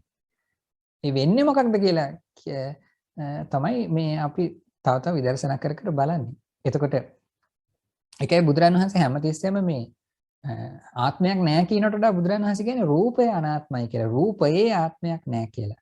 රූපේ නැහැ කියලා නෙමෙයි කියන්නේ රූපයේ ආත්මයක් නැහැ කියලා. විඥානයේ අනාත්මයි කියන විඥානං අනත්තා. විඥානයක් නැහැ කියලා නෙමෙයි කිය විඥානය ආත්ම වශයෙන් ගන්න බෑ කියලා. එතකොට අපි ගොඩක් ඕක බලපානවා. දැන් අපි කියනකොට මේ විදර්ශනාවට විශේෂයෙන් සම්බන්ධයිනේ මේ සත්ව පුද්ගල දැක්ව කියන එක. එතකොට මේක අපි දැන් සත්වයක් නෑ පුද්ගලයෙක් නෑ කියලා කිව්වට හරියන්නේ නෑ. ඒ සත්වයා කියලා ගැනෙන දේ මොකක්ද එහෙනම්? මොකක්ද ඒක අපි නිකන් නෙමෙයිනේ කියන්නේ. අපි කියනවා දෙවියෙක් කියනවා, බ්‍රහ්මෙක් කියනවා, බල්ලෙක් කියනවා, මිනිහෙක් කියනවා. අපි කියනකොට ඒකට සම්බන්ධ ඇත්තට තියෙනවා කායික මානසික දේවල් ටිකක්. එතකොට ඒ ටික තියෙන බව තමයි දැනගන්න ඕනේ. ඒ ටික හට ගන්නව නැති වෙනවා කියන එක. ඒවා නැහැ නෙමෙයි. දැන් අපි කිව්වොත් එහෙම මොන හරි එහෙම රූපයක් නැහැ කියලා එහෙම රූපේ හිතෙන් හදාගත්ත මොන හරි කිව්වොත් එහෙම වෙන්නේ මොකක්ද? එහෙනම් රූපය අනිත්‍යයි කියලා කියන්න අපිට බැරි වෙනවා. ඒ රූපේ හිතින් නම් හදාගත්තේ. කියන්නේ ඒ හිතින් නම් හදාගත්තේ. මේ සමස්තයක් වශයෙන් මම කියන එක මොහොතක හිතින් නම් අපි රූපය හදාගන්නේ. ඒ හිතට වැටහෙන රූපේ ඒ හිතින් හදාගත්ත කියලා ගත්තොත් වෙන්නේ මොකක්ද? එහෙනම් රූපය අනිත්‍යයි කියන ප්‍රකාශය බොරු වෙනවා. ඒ හිත අනිත්‍යයි කියලා එතකොට කියන්න පුළුවන්. නමුත් රූපය අනිත්‍යයි කියන්නේ එහෙම එකක් අදාළ නැහැනේ. දැන් අපි අහුවොත් එහෙම අපිට හීනයකදී පේනවා එක එක රූප. ලෝකේ නැති නොවෙච්ච දේවල් රූප පේනවා කියමු. අපෙන් කවුරු හරි අහුවොත් ඒ පෙනුණු රූප අනිත්‍යද කියලා අපි යාට ඒ රූප අනිත්‍ය කියලා කියන්නේ නැහැ. අපි කියන්නේ ඒකේ එහෙම රූපයක් තිබ්බේ නැහැ. මගේ හිත විතරයි තිබ්බේ කියන වෙලාවට. එහෙම නැත්නම් අපෙන් අහනවා කවුරු හරි හඳේ හාවෙක් ගැන. ඒතකොට හඳේ හාව නිට්ටයද අනිත්‍යද කියලා අහනවා. ඒතකොට අපි එහෙම ඇහුවොත් අපි කියන්නේ හඳේ හාවෙක් නෑ අපිට ඒක පෙනෙන විදිහ කියලා. ඇත්ත හාවෙක් ගැන ඇහුවොත් අපිට ඒක මැරෙනවා කියලා කියන්න පුළුවන්. ඒක ඇත්තට සජීවීව ජීවත් වෙන නිසා. අපෙන් ඇහුවොත් ਸਰව බලධාරී දෙවියන් වහන්සේ අනිත්‍යද කියලා බෞද්ධයෙක්ගෙන් ඇහුවොත් අපි කියන්නේ එහෙම එකක් නෑ. ඒක ඔබට ආපු හැඟීමක් විතරයි. හැබැයි හැඟීම ඇත්තට ආවා. ඒතකොට ඒක හැබැයි රූප ඒවා පදනමේ ඉන්නේ. එතකොට මේ යමක් ඇත්තට හට ගන්න ඕනි ඒක නැති වෙන්නේ. එහෙනම් අනිත්‍ය මෙනෙහි කරන්න නම් ඒක හටගත්ත බව අපි තේරුම් ගන්න ඕනේ. එක්ක අතීතේ හටගෙන නැත්නම් නැති වුණා. අනාගතේ හටගත්තොත් තමයි ඒක නැති වෙන්නේ. ඒතර මේ හට ගැනීම නැතිවීම දකින්නට ඒක සැබෑවට හට ගන්න ඕනි මොකක් හරි ආවේනික ධර්මයක්. ඒක අනිත්‍ය නිසා තමයි අපිට ඒක මම මගේ කියලා ගන්න බැරි. ඒක නැති නිසා නෙමෙයි. එතකොට මේම අපි දැන් ඒක හොඳට තේරුම් ගන්න ඕනේ. නැත්නම් අර අනිත්‍ය මනසිකාරය කරනවා කියන එක නිකන් මේ උපකල්පනයක් විතරක් බවට පත් වෙනවා. එතකොට මේවා අපිට ක්‍රමයෙන් ටිකදී ගැඹුරට යන්න පුළුවන්. මේ සාමාන්‍යයෙන් මේ අර පොදු අදහසක් දෙන්න තමයි අද මේ දේශනේ කරන්නේ. වැරදි පැති වලින් පොඩ්ඩක් මේ අයව මගහැර ගන්න. එතකොට මේ ඒ වගේ දැන් තමන් තරහ අනිත්‍යයි කියලා දකින්න නම් අතීතයේ තරහක් ඇති වුණා වෙන්න එපා. ඒතර මොකද මේ සමහර වෙලාවට මේ අතීත දේවල් ගැනම කියන්නේ කියලා සමහරට හිතෙන්න පුළුවන්. මේ තරහ දැන් අපි මොන හරි අපේ මේ මොහොතේ එකකට කලින් එන හැඟීම් ගැන මේ අපිට සිහි වෙනකොට දැන් මට රාගයක් ඇවිල්ලා දැන් මට තරහක් ඇවිල්ලා කියලා සිහි වෙනකොට ඇත්තට ඒක අපි දැන් නුවණින් සිහි වෙනවා නම් දැන් අපි දන්නවනේ කුසල සිතක් අකුසල සිතක් එකට පවතින්නේ නැහැ. එතකොට තරහ ගියා කියලා දැන් සිහි වෙනකොට දැන් අපිට හිතෙන්න පුළුවන් තරහක් තියෙනවා දැන් ඒක ගැන නුවණින් දකින අවස්ථාව දෙක එකටම තියෙනවා වගේ. ඇත්තට වෙන්නේ මොකද ඒක ශනිකව මාරු වෙනවා. එතකොට නුවණින් නමුත් අපි ඇයි මේ සිහි කරන්නේ මේ දැන් තරහ ගිහිල්ලා නම් අපි දන්නවා දැන් තරහ ගියේ එක ශනිකව නැති වුණාට ඊළඟ මොහොතෙත් ඒ වගේ තරහක් ආපහු නැවත හට ගන්න පුළුවන්. ඒතර මේ තරහ හේතු ගොඩක් ගැඹුරින් දැක්කොත් ඒ දකින්න එකම හේතු වෙනවා ඊළඟ තරහ සිතක් හට නොගන්න. සාමාන්‍යයෙන් තමන් දන්නවනේ දැන් ලෝභ හිතක ආපු තීව්‍රතාවයේ අනුව තමන්ට ආපු රාග හිතක් නම් ඒකේ තීව්‍රතාවය වෙනවා තමන් දන්නවා මේ වෙලාවේ ශනිකව නැති වුණත් තව පොඩ්ඩකින් ආපහු එනවාමයි කියලා. ඒක ඒ තමන්ට වැටහෙන ඒක තමන්ගේ නුවණ. එතකොට ඒ අනාගතයේ වගේ එකක් එන්න පුළුවන් නිසා තමයි මේ දැන් ආපු එක ප්‍රත්‍යවේක්ෂා වෙන්නේ. එතකොට අතීතයේ ප්‍රත්‍යක්ෂ කරන එක විතරක් නෙමෙයි විදර්ශනාව කියන්නේ. අනාගතයේ සමහරට අපිට පුළුවන් විදර්ශනාව කිව්වහම මේ පොදු ආකාරයක් අරගෙන හිතන්න. ඇත්තට වෙච්ච දෙයක්ම නෙමෙයි අපි හිතමු කොහේ හරි මනුස්ස ශරීරයක් මේ ලෝකේ හටගත්තොත් ඒකට වෙන්න පුළුවන් දේ. නුවණින් දකිනවනම් ඒකත් විදර්ශනාවක් තමයි ඉතින්. එතකොට ඒක දැන් ඇත්තට ලෝකේ හටගෙන නොවෙන්න පුළුවන්. නමුත් ඒක ඒක අපේ අනාගතයට සම්බන්ධයි කෙලින්ම. දැන් අපි දැනට අත්දැකපු දේවල් විතරක් නෙමෙයි අනාගතයේ තව අත්දැකපු නොදැකපු විවිධ රූපාකාර අපිට හම්බෙන්න පුළුවන්. ඒ මොන ආකාරයාවත් ඒතකොට පොදුවේ අරගෙන අපිට අනිත්‍ය වශයෙන් මෙනෙහි කරන්න පුළුවන්. පොදුවේ අරගෙන. සත්‍ය වශයෙන් තිබ්බ දෙයක් ගැන කල්පනා කරලා පුළුවන්. ඒ දෙවිදියටම පුළුවන්. එතකොට මේ දෙකෙන්ම තමන්ගේ හිත වැඩෙන එක තමයි වෙන්නේ. ත්‍රිලක්ෂණයේ යම් මොහොතක දකිනවා නම් ඒ වෙලාවේ තියෙන කුසල හිතක්ම තමයි. අනිත්‍ය හරියට වැටහෙනවා නම් කුසල හිතක්ම තමයි. එතකොට දැන් විදර්ශනාව හරියට යනවා කියන්න අපි තුමා අනිත්‍ය හරියට මෙනෙහි වෙනවා කියලා. එතකොට ඒ කියන්නේ එහෙනම් හරියට මෙනෙහි වෙන වෙලාවක තියෙන ඕනි ලක්ෂණ කුසල හිතක ලක්ෂණ බුදුරණවහන්සේ කියලා තියෙනවා. එතකොට මේ වෙලාවේ හිතේ තියෙන ඕනි සැහැල්ලු ගතියක්. එතකොට මේ වෙලාවේ රාගයක්, ද්වේෂයක් තියෙන්න බෑ. එතකොට එහෙම මොකක් හරි හට ගැනීම නැතිවීමක් ගැන වගේ මෙනෙහි වෙනවා නම් අනිවාර්යෙන් ඒ හිත හරි. එතකොට ඒ හිතේ සමානට මෛත්‍රී ගතියක් තියෙන්න පුළුවන්. ලෝභ නැති ගතියක් තියෙන්න පුළුවන්. සිතේ සැහැල්ලු බවක් තියෙන්න පුළුවන්. කර්මන්නේ ගතියක් තියෙන්න පුළුවන්. මානසික සොම්නසක් තියෙන්න පුළුවන්. මේ වගේ කරුණු ගානක් සලකලා බලලා අපි තීරණය කරනවා එහෙනම් මේ හිත හරි. මේක කුසල හිත හරි ලෙස අනිත්‍ය ලෙස මෙනෙහි වුණ හිතක් කියලා. ඒතර මෙහෙම හරියාකාරයේ හිත හටගෙන නැති වෙනවට තමයි අපි වෙන විදිහකට කියන්නේ මාර්ගය වඩනවා කියලා. සාමාන්‍යයෙන්. මේ කියන්නේ මේ ලෝකෝත්තර මාර්ගය නෙමෙයි. සාමාන්‍ය නිවන පැත්තට යන ගමනට පැත්තට යනවා තමන්. දැන් මෙහෙම පුද්ගලයෙක් කියන එක අපි දැන් දුරු කරනවානේ පුද්ගලයා වෙනුවට පුද්ගලයෙක් මාර්ගය යනවා නෙමෙයි වෙනුවට දැන් හොඳ සිත් හට ගන්නවා. අකුසල සිත් එන්න අඩු වෙනවා. ඒතර අපි මේ ජීවිතේ වෙන දේවල් කරන්න තියෙන දේවල් ඔක්කොම සිත් වලින් දැන් අර්ථ දක්ව ගන්න ඕනේ. ඒතර ඒකට තමයි මේ සිත ගැන අපි ටිකක් ඉගෙන ගන්න. සිත ප්‍රභේද කර සිතේ විවිධත්වය. ඒක හුරු වුණාම එච්චර අමාරු කාර්යයක් නෙමෙයි. ඒක සාමාන්‍ය ඉතින් විවේකයක් ඕනේ. නිතර හිත ගැන හිතේ එක ආකාර ගැන ප්‍රත්‍යවේක්ෂා තියෙන්න ඕනේ. එතකොට අර සමාධියක් වගේ එකක් උපකාර වෙන්නේ මෙහෙම ඥානයක් වගේ එකක්. එයාට ඒක මේක දිගට අල්ලගෙන ඒක එතකොට වෙන වෙන දේවල් වලට හිත යවන්නේ නැතුව අනවශ්‍ය දේවල් ගැන කල්පනා කරගෙන ඉන්නේ නැතුව එයාට ඒක ඒ දෙයටම ફોકસ කරලා හොඳට ඒ හිතේ ආකාරය වටහා ගන්න පුළුවන් නිසා. ඉතින් සමාධිය තියෙනවා නම් හොඳයි. නැති වුණත් මේ විදර්ශනා ඥාන ටික දිනු කරගන්න බෑ කියලා දෙයක් නැහැ. ඒතර එක එක්කෙනාගේ ඉන්න මට්ටම අනුව දැන් අපි තුමු ලොකු තමන් බස් එකක වගේ යනවා කියලා ලොකු ශබ්ද බද්ද තියෙන පරිසරයක ඒලායේ තමන්ට මේ හිත එකඟ කරගන්න අමාරු වෙන්න පුළුවන්. ඒලාට තමන්ට නමුත් පුළුවන් අර අනිත්‍ය පැත්තෙන් මානසිකාරයක් දිනු කරන්න. ඒ තමන්ගේ ඉන්න පරිසරයේ තමන්ගේ දැන් ඒ වෙලාවේ තියෙන මට්ටම බලපානවා කළ යුතු නොකළ යුතු දේ පිළිබඳව. එතකොට ඒ කොච්චර සමාධි දිනු කරපු කෙනෙක් වුණත් සමහරට ඒ වෙලාවේදී ඒක විදර්ශනාවට හරවන්න පුළුවන්. එතකොට සාමාන්‍යයෙන් මේ සමාධියයි විදර්ශනාවයි කියන එක දෙක එකට යන වෙලාවල් තියෙනවා. ඒක එක එක්කෙනාගේ තියෙන මට්ටම අනුව. සමහර අයගේ විදර්ශනා ඥාන ඉස්සෙල්ලා සිතේ එකඟතාවයට වඩා විදර්ශනා ඥාන දිනු වෙලා ඊට පස්සේ සිත එකඟ වෙනවා. සමහර අයගේ සිත එකඟ වෙලා පස්සේ විදර්ශනා ඥාන වැදගත් විදර්ශනා ඥාන පස්සේ හට ගන්නවා. ඒකේ මේ ගොඩක් වෙලාවට ඉතින් ඕකේ මේ අපිට මම මෙහෙම කරනවා කියලා පිළිවෙලක් තියාගන්න අමාරුයි. කළ යුතු දේ තියෙන්නේ සිහි කරන ටික හරියට කරන එක දෙකෙන් එකකින් තමන්ගේ ගමන තීරණය වෙවි. හොඳයි අපි දැන් එතකොට මොනවාද අපිට තියෙන ඊළඟ කාරණා තව ගැටලු එහෙම තියෙනවද කට්ටියට නොතේරුණු තැන් දැනගන්න ඕනි වෙන කාරණා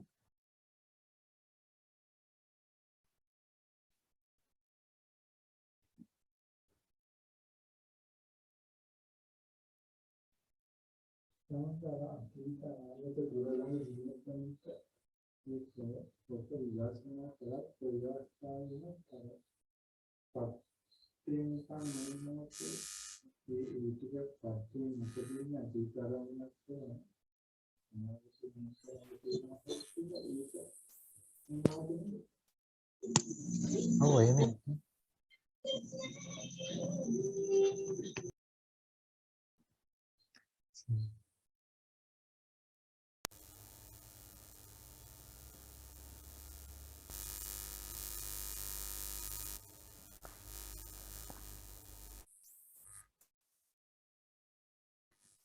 එතකොට මේ ඉතින් දැනගන්න කැමතියි දැන් කට්ටියට සාමාන්‍යයෙන් තේරෙනවද මේ කියන එක කියලා?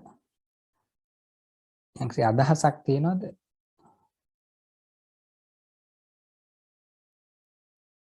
මුකුත්ම තේරෙන්නේ නැද්ද? ඒ කියන්නේ මේ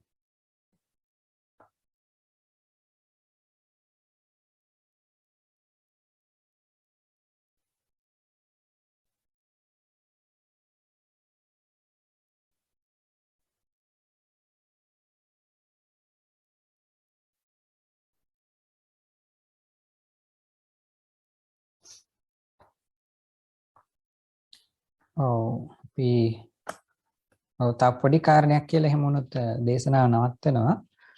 මොකක්ද මේ දැන් එතකොට මේ අනිත්‍ය ගැන මානසිකාරය දියුණු කරනකොට අපි තේරුම් ගන්න ඕනි මේ කාරණා කීපයක් ගැන අනිත්‍ය මානසිකාරය දියුණු කරනකොට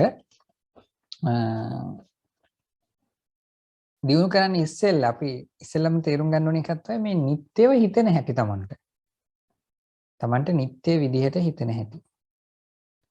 ලෝකය ගැන විවිධ දේවල් ගැන නිට්ටය විදිහට හිතෙන හැටි. එතකොට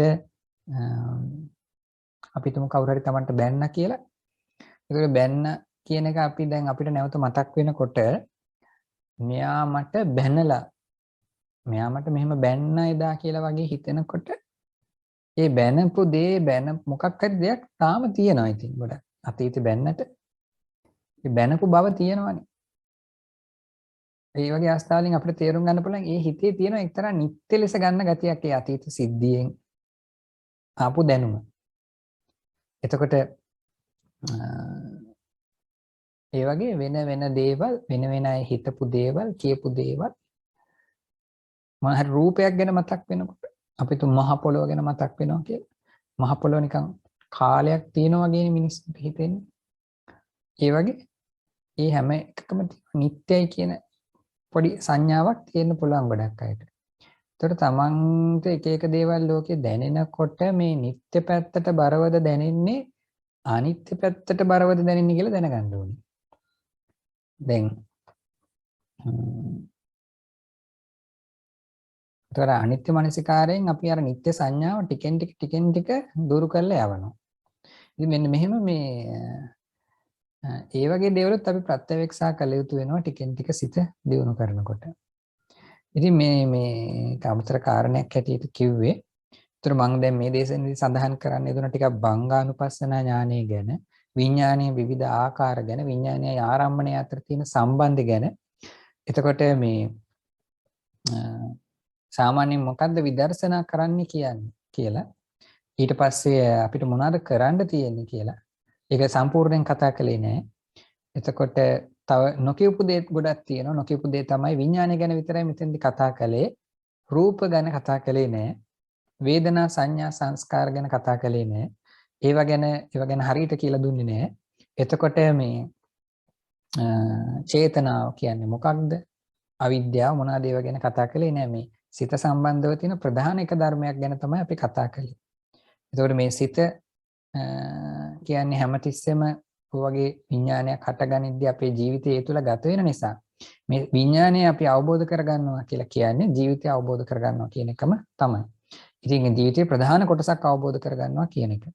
එතකොට අනික් ඒවා ගැනත් යම් මට්ටමකට දැනගන්න ඕනි.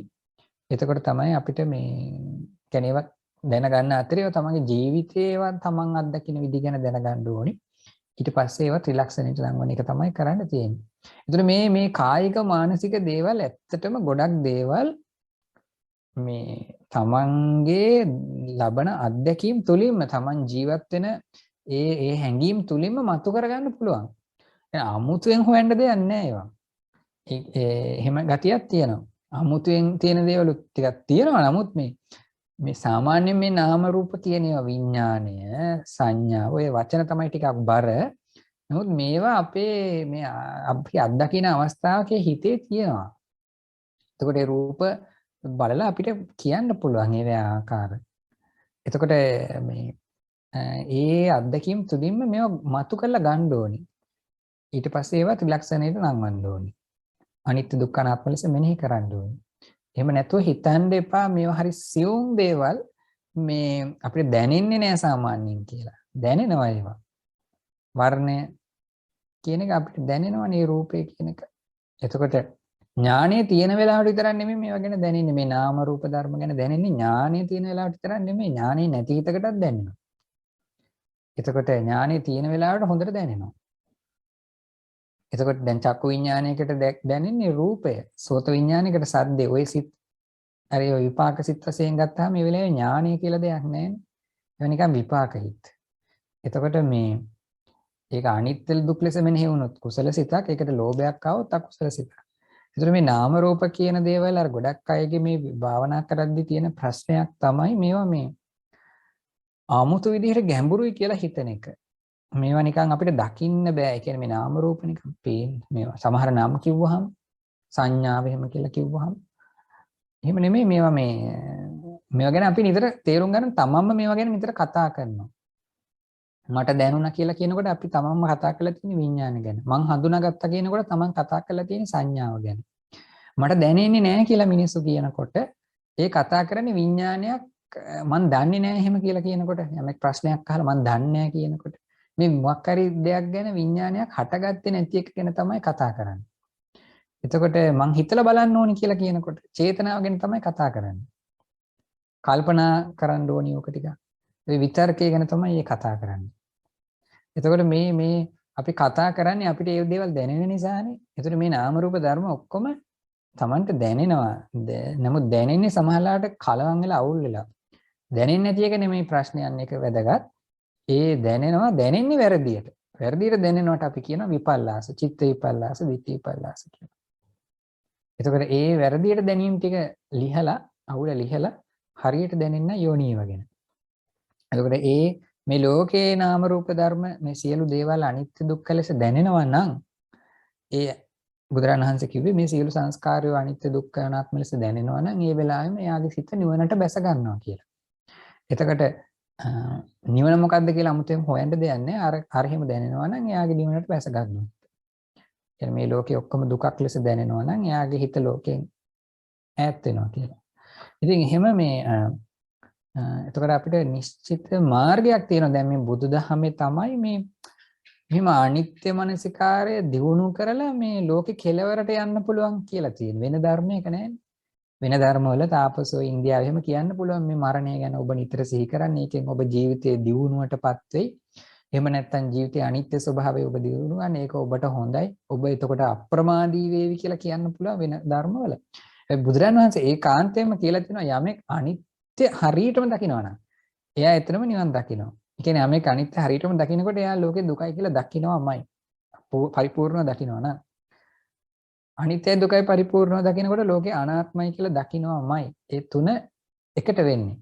සමහර වෙලාවට අනිත්‍ය පරිපූර්ණව වැඩිලා නැත්තම් මධ්‍යස්ථ මට්ටමකට වැඩිලා නම් එයා එතකොට සමහරට දුක කියන එක සමහර කෙනෙක් අනිත්‍ය කියන ස්වභාවය ප්‍රකට වෙනවා. දුක කියන එක එච්චර ප්‍රකට වෙන්නේ නැහැ. සමහර කෙනෙක්ට අනිත්‍ය අනාත්ම දෙක ප්‍රකට වෙනවා. ඒ මට්ටමට දුක කියන එක ප්‍රකට වෙන්නේ නැහැ. හැබැයි කොහොම වුණත් අනිත්‍ය හෝ දුක හෝ අනාත්ම හෝ තුන පරිපූර්ණ එකක් පරිපූර්ණව දකින්න කියන්නේ අනිත් දෙක දකින්න. ඒක හරි පුදුම න්‍යායක්. බුද්ධ ඥානයෙන් විතරයි ඒක කියන්න පුළුවන්.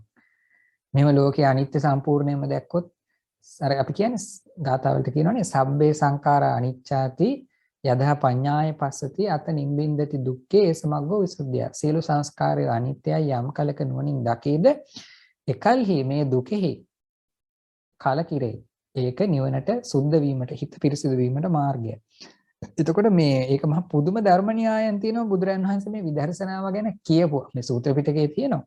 එතකොට මේ ඒ වගේ තියෙනවා යමෙක් දුක දකිනම් දුකට යමෙක් දුක පරිපූර්ණ වශයෙන් දකිනවා නම් දුකට හේතුවක් දකිනවා කියලා. ඒක ඔක්කොම එකට වෙන්නේ. පරිපූර්ණව දකිනකොට මේ මැද මට්ටමේදී නෙමෙයි මේ කියන්නේ.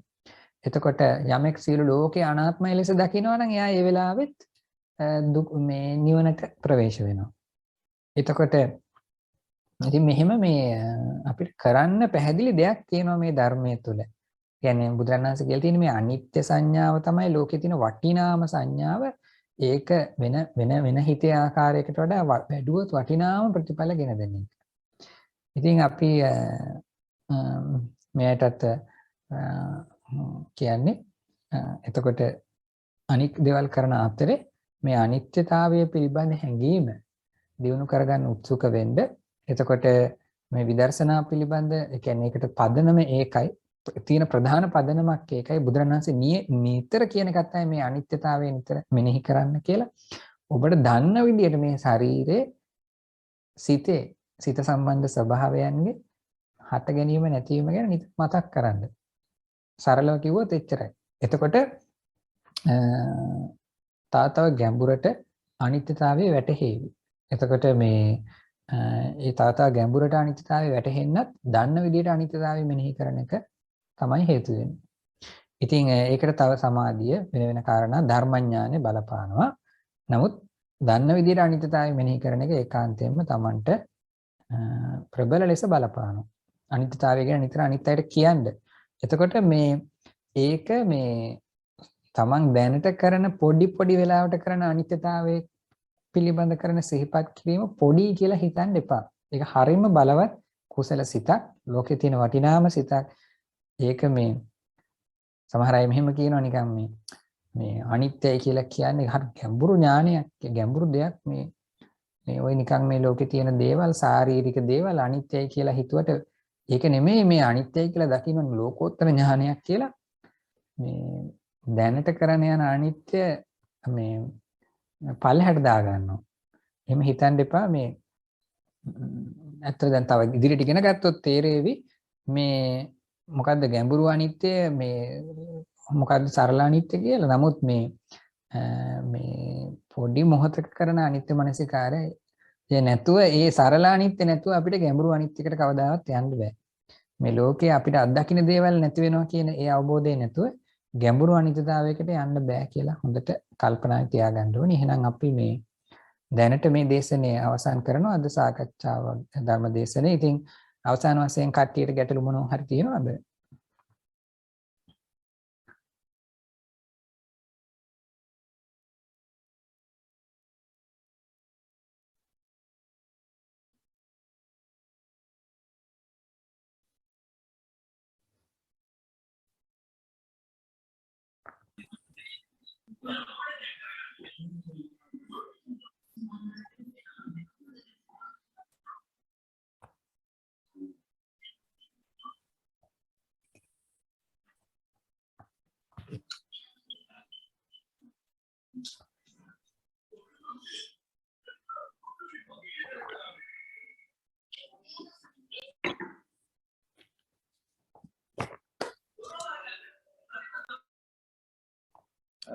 කරන්නේ ගැටලුවක් තියෙනවද? එහෙනම් අනිත් කළා.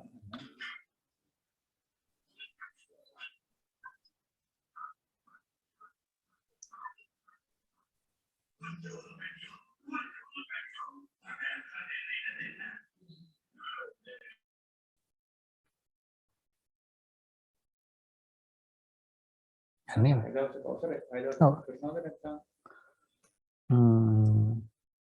මෙසේජ් එකක් දාන්න පුළුවන් නේද? අපි දාගත්තොත් දැන් කියන්නේ නැතුව. ඔව්.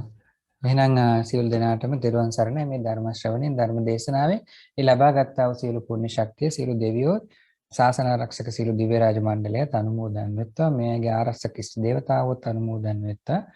සියලු දෙනාටම අපි ආශිර්වාද කරනවා. සබ්බීතියෝ විවජ්ජන්තු සබ්බ රෝගෝ විනස්සතු මාතේ බවත් අන්තරායෝ සුඛී දීඝායුකෝ භව. භවතු සබ්බ මංගලං රක්칸තු සබ්බ දේවතා සබ්බ බුද්ධානුභාවේන සදා සොත්ති භවන්තු තේ. සබ්බ ධම්මානුභාවේන සබ්බ සංඝානුභාවේන සදා සොත්ති භවන්තු තේ.